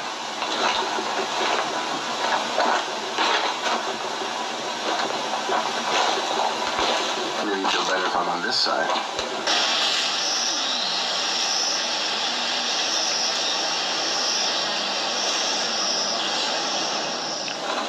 Yeah, I told you, Phil. Okay, you caught 3 EVPs, not 1, 3. I'm having a T. Morris moment that all of my hair... And that's where we were standing. That's where we were standing. All of my hairs just stood on, and it was literally up on the back of my neck at this moment.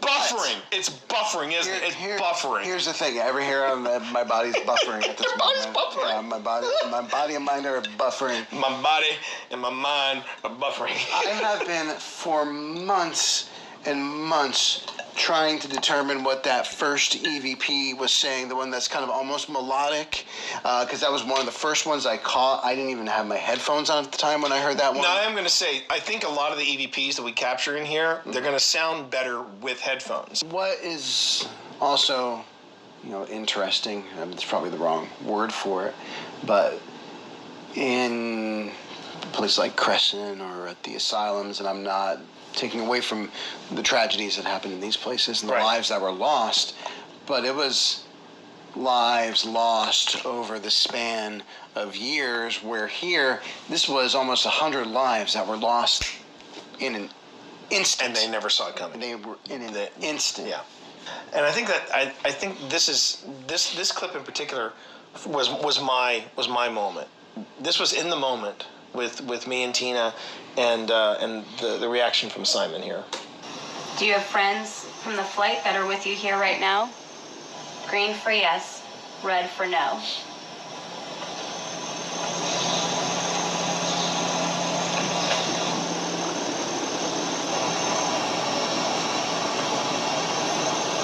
Do you have family that's with you? I got friends.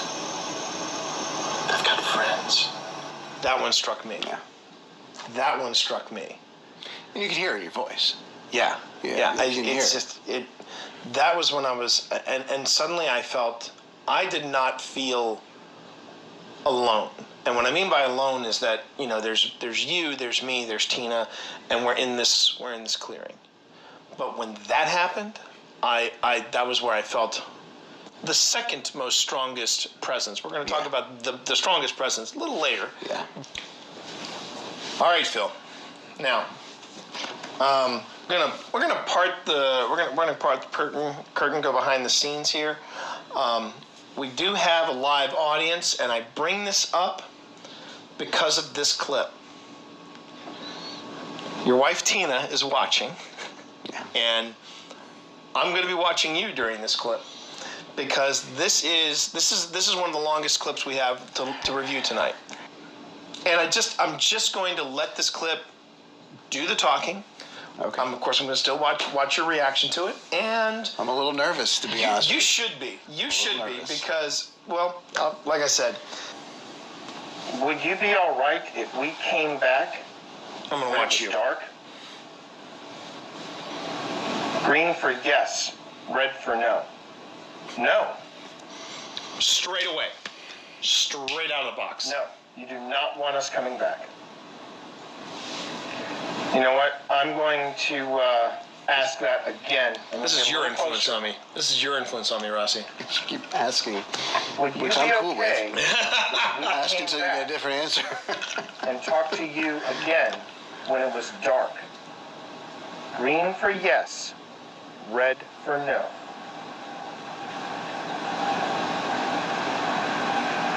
I just want to get a confirmation.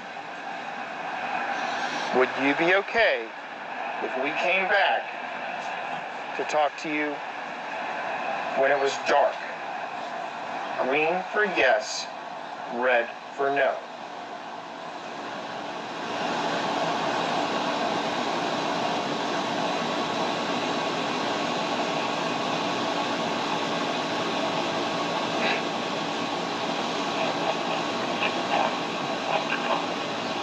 I just need a confirmation.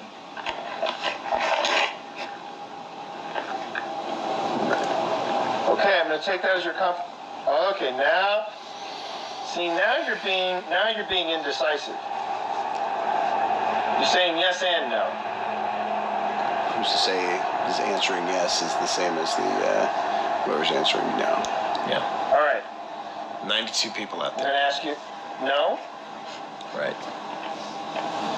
It's almost like an argument. Okay, there's more no's than yeses here. So I'll ask you one more time, but this time it's going to be a little different.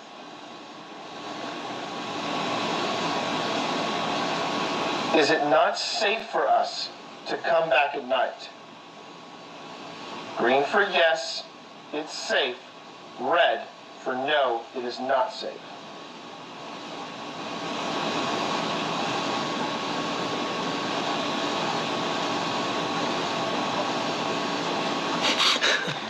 My wife is giving me the eyes. And it just beeped twice. And it just beeped twice. It went red and then beeped again before it could even reset. Yeah. You know, if you're... You know what? We appreciate that. We appreciate that. And I'm saying that to the spirits. I am not saying that to your wife. If I said, hey, I appreciate you, Tina, she would slap me to Second City. You do appreciate her. Yeah, I do. Do you want to take a break, Phil, or you,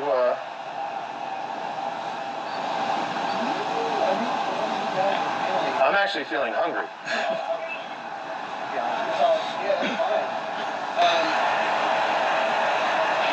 If we come back tonight, I know you have been taking everything. Again, it will not be out of not taking your warning seriously. Or if you don't want us to come back, and we do come back for a little while, it's not because we're Like trying sweet talking at this point. Yeah. Just wait. Just wait. Watch this. about this space. And if we do come back after dark, I really doubt we'll be here for a very long time. But it is just to understand the different energies that are here. But I hope you understand that. Are you okay with that? Green for yes, red for no.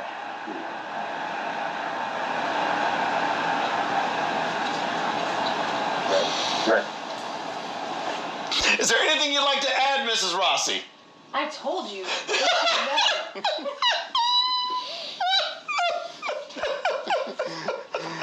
Oh my God. So I will be honest, at this stage, even though the message was coming through loud and clear. Loud and clear. And here's the thing, there's another minute left on this clip. I cut it out. Yeah. There's another minute on this clip of you still trying to sweet talk a yes out of there. And again, but the thing that I do not remember when we were out there was how many times we were told, no, do not come back at night. Yeah. No, and honestly, for me, much like the child, basically that I was sounding like, Right. the no was going in one ear and out the other, because I was pretty much dead set on going back at night. And maybe it was some other force that was kind of drawing me in, for lack of a better word. You're trying to sweet talk yourself again. No, honestly, you are trying to sweet talk yourself again. I had to go back. I know you had to go And back. so did we go back? Yeah. Yeah, we did. And it was both of us. I didn't go back alone. No. It takes two to tango, my friend.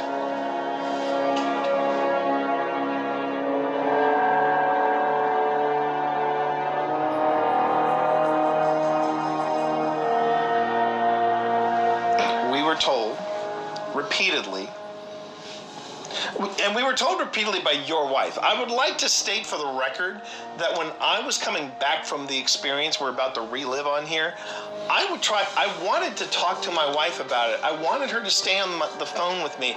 But in her own words, and I quote, "What do you want? I'm playing Avengers right now with the Kellys." Yeah. Priorities, I guess. So anyway... Though I think. Don't you dare stick up for my wife. Don't you dare stick up for my wife. Now I'm getting this from your wife, and I don't know what to do.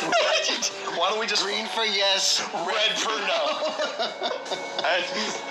I mean, while I don't regret the experience that we had, I do regret that we weren't smarter. Because, all right, well, let's so we get out there and let's paint the scene. It's that kind of country darkness. You know, it's that darkness where you are not near any small town. You are not near any. It is dark. We're on the side of a mountain, right, in the trees. Right. We get out there. We set up the gear. Everything feels fine up to this point. And then I said, you know what, I'm going to be the brave one, because I didn't realize this until I was looking at the footage. Mm-hmm. I was the brave one, and I started the questions. Yeah, you were ready to roll. Yeah. I said, have at it. And the minute I finished the first question, the whole mood changed. It was remarkable. Yeah. The way. And you can't really describe that. And again, for this one, you may want to listen with headphones. Yeah. But we do have captions for what we picked up, which I must have watched this clip several times over. If you want to talk to us, you can make the lights of that device go red or green.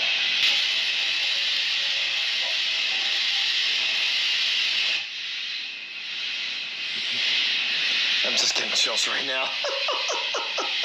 The fact that it sang it. And then this. Is that you talking to us?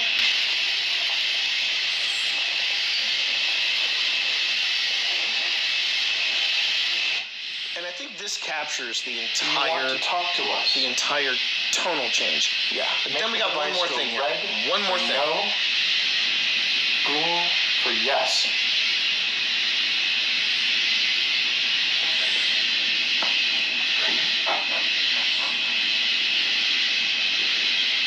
The fact that we had a voice singing to us, and the fact that we had that response of, well, yes, and then immediately no. And here's the thing too, because in that clip you hear me saying, I'm just something along the lines of I just heard a voice. Yeah. Because at that stage, because once we had moved to that other side, we had been interacting a little bit more, and I was hearing all kinds of voices at that point, all around us. All I heard make me feel exactly comfortable hearing these voices. It wasn't like the other disembodied voices that we've heard, say, in Gettysburg, that we heard with our own ears. Right. There was just something about these sounds that I was hearing, and I don't think it was my imagination, one, because some of the voices that come through on here were what I heard. Well, like this one right here. Like this one right here. Are you one spirit or no spirits? Green for one, red for another.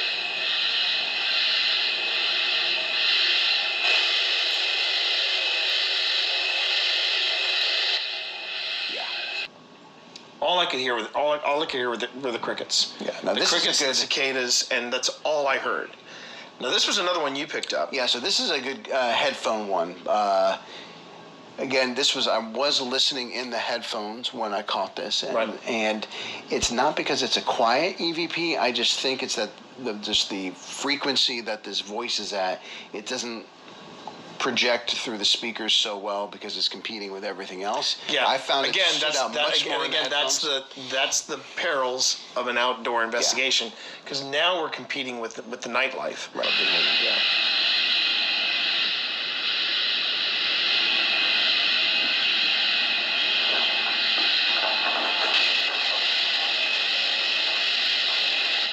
Because So I tell you, it did. Maybe it's where I'm sitting, but it jumped out at me from over here. what's that? The daddy jumped right out at me sitting over here. And the thing is that for me, when I heard that, I was like, yeah, that's the sound of a child. And there was a child on the manifest, about 3. Yeah. The kid's name was Benji, and again, it's that question, it's that lilt. And I will say this though, it was very disorientating. Again, hearing these voices, but I started to feel that sort of washy kind of feeling out there as well. And I want to say one comment about the clip that you just played, with the lilt kind of question voice sounding like a young child. Yeah. And again, this is the first time we've really talked in depth about this particular clip. Yeah. But man, does that again make me feel really just sad, because with our children when they were young and they're asking us a question in that voice or saying our name with that voice, you stop everything you do. Exactly. You stop everything you do, and you're like, what's going on? Something is wrong. And but that's the other problem about all of these clips at night. There are conflicting energies there.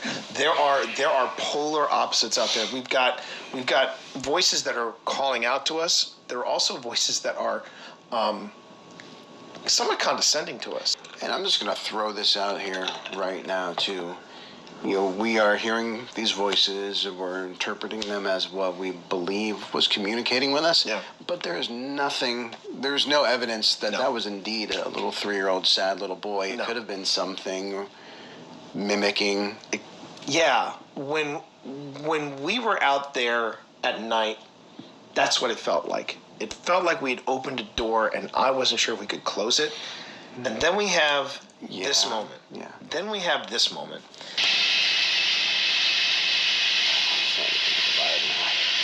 Yeah, I'm trying really hard to take a deep breath and relax. I think it might be almost on. Hang on, I'm just going to double down. Double down. Are we safe here with you tonight? Green, yes. Red, no. You can be honest.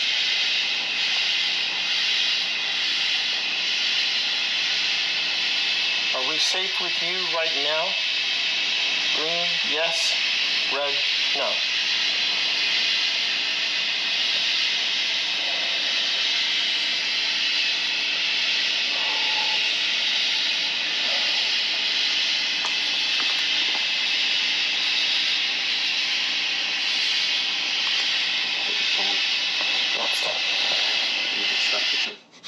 Yeah, Did you hear that in my voice? Yeah, it's time.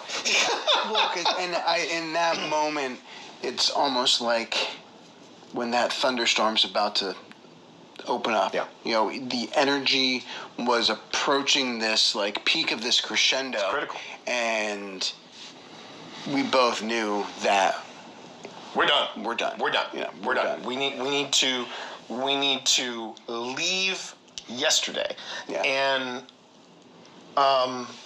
I'm looking at the timestamp right now. It's 9:48, if I remember correctly. When the earliest clip was around 9:30.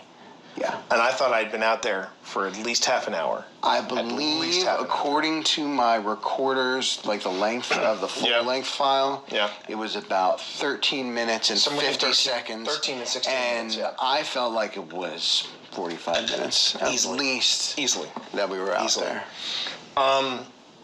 And the fact that we never got an answer to that question answered the question. That was 100% our answer. And while I'm again gonna say, I I wish we had been smarter and just heeded the warning of that they've gotten earlier. At the same time, I will argue that we were smart enough to say at that point, I'm not ready to face whatever's here. That's the thing. And I stand by our decision to go out there. I think it was a valuable experience on many levels. But we are not going back. We are not going back. I will say this, in reviewing the evidence and going back through the experience of the nighttime, I'm now leaning a bit more toward red for no. Thank you. Okay.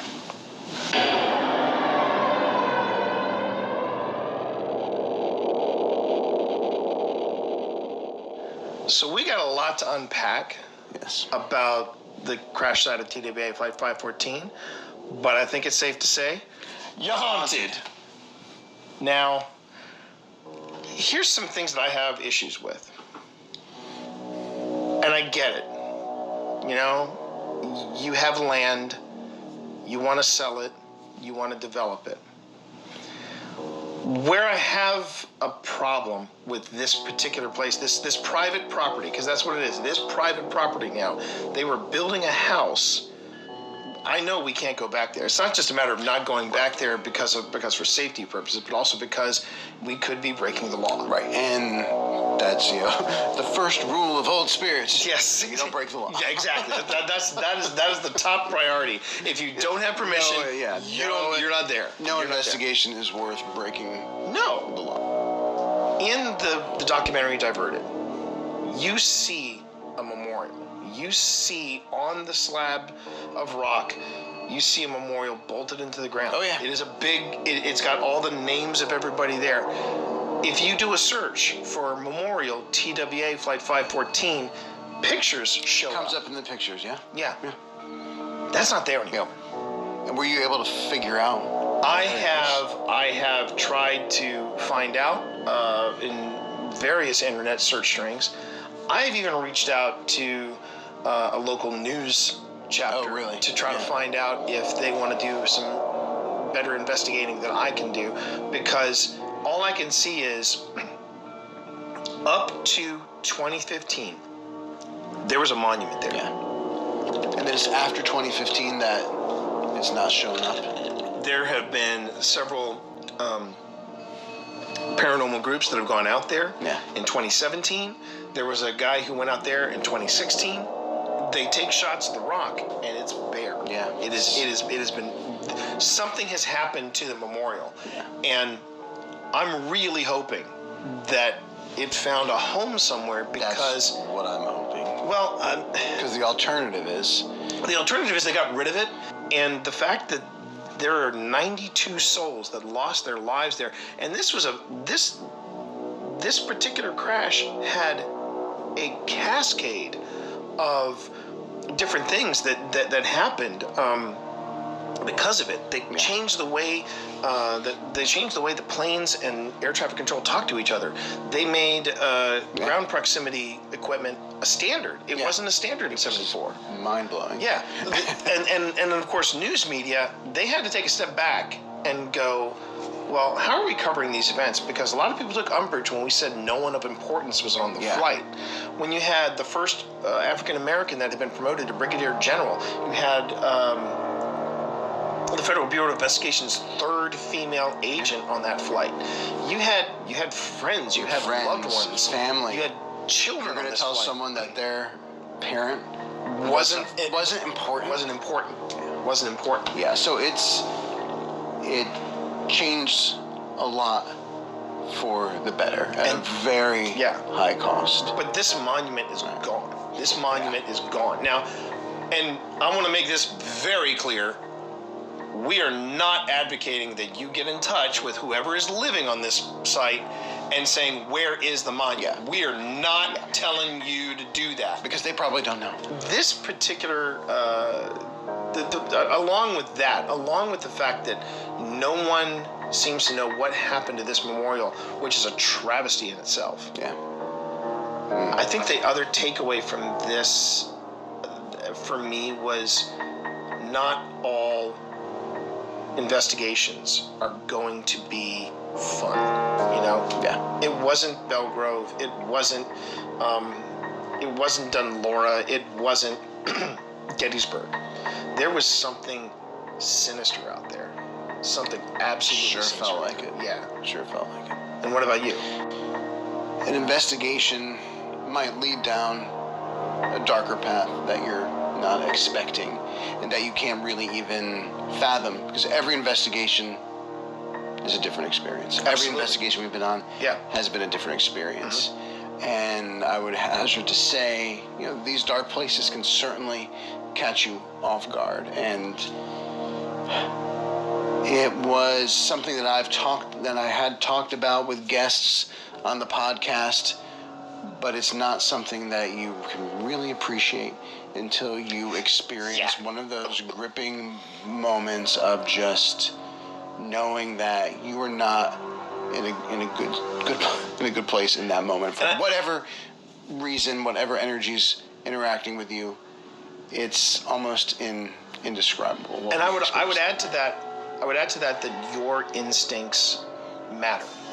Trust your intuition. Yeah. If you think that there's something off, there's something wrong, you need to pull the ejection handle and get out of there. Your instincts do matter in paranormal investigation, and they're there for a reason.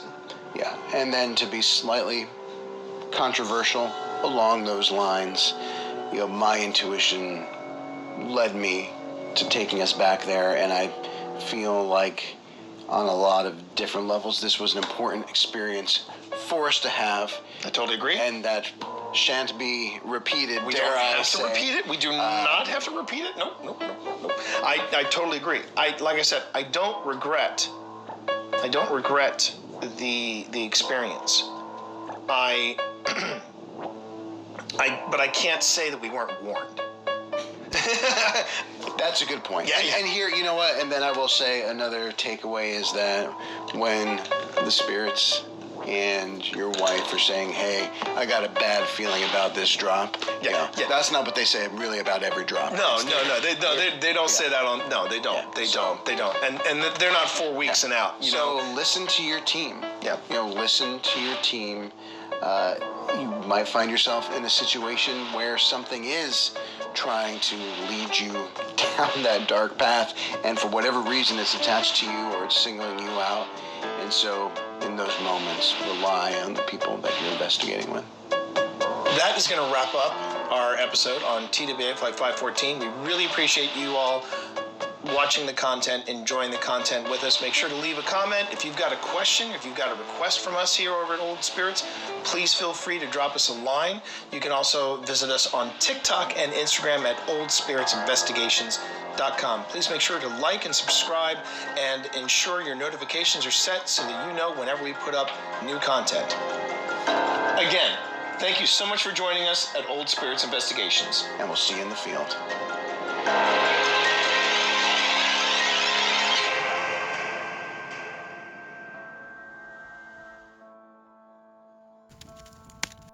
Welcome back. It's like I said at the beginning, I really like Old Spirits. Starting off as best friends, moving in to doing investigations together, not just doing them on a game, but doing them in real life. Really helps the team to grow and learn and succeed. And I watched a lot of these guys' videos in the making of this video. Besides changing how they arrange their videos and their music and their intros, their style never changes. They're just as good now doing their investigations as they were years ago when they started. I would definitely go and grab up a subscription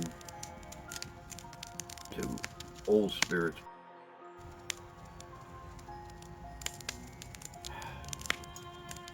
it's epic. It's epic. And I would love to make it out to Virginia, or have these guys and their wives make it to Michigan or even to Indiana, where we could do an investigation together, because I could see becoming friends with these guys. They are epic. The way they handle themselves, the way they interact with the spirits, the level of respect that they have.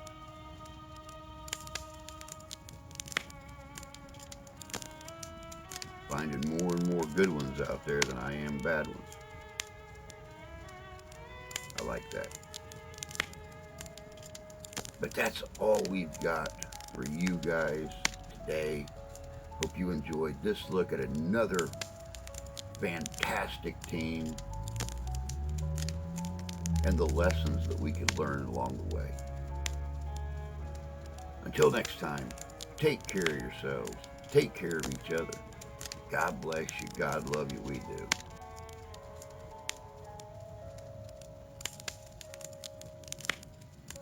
And we'll see you out there.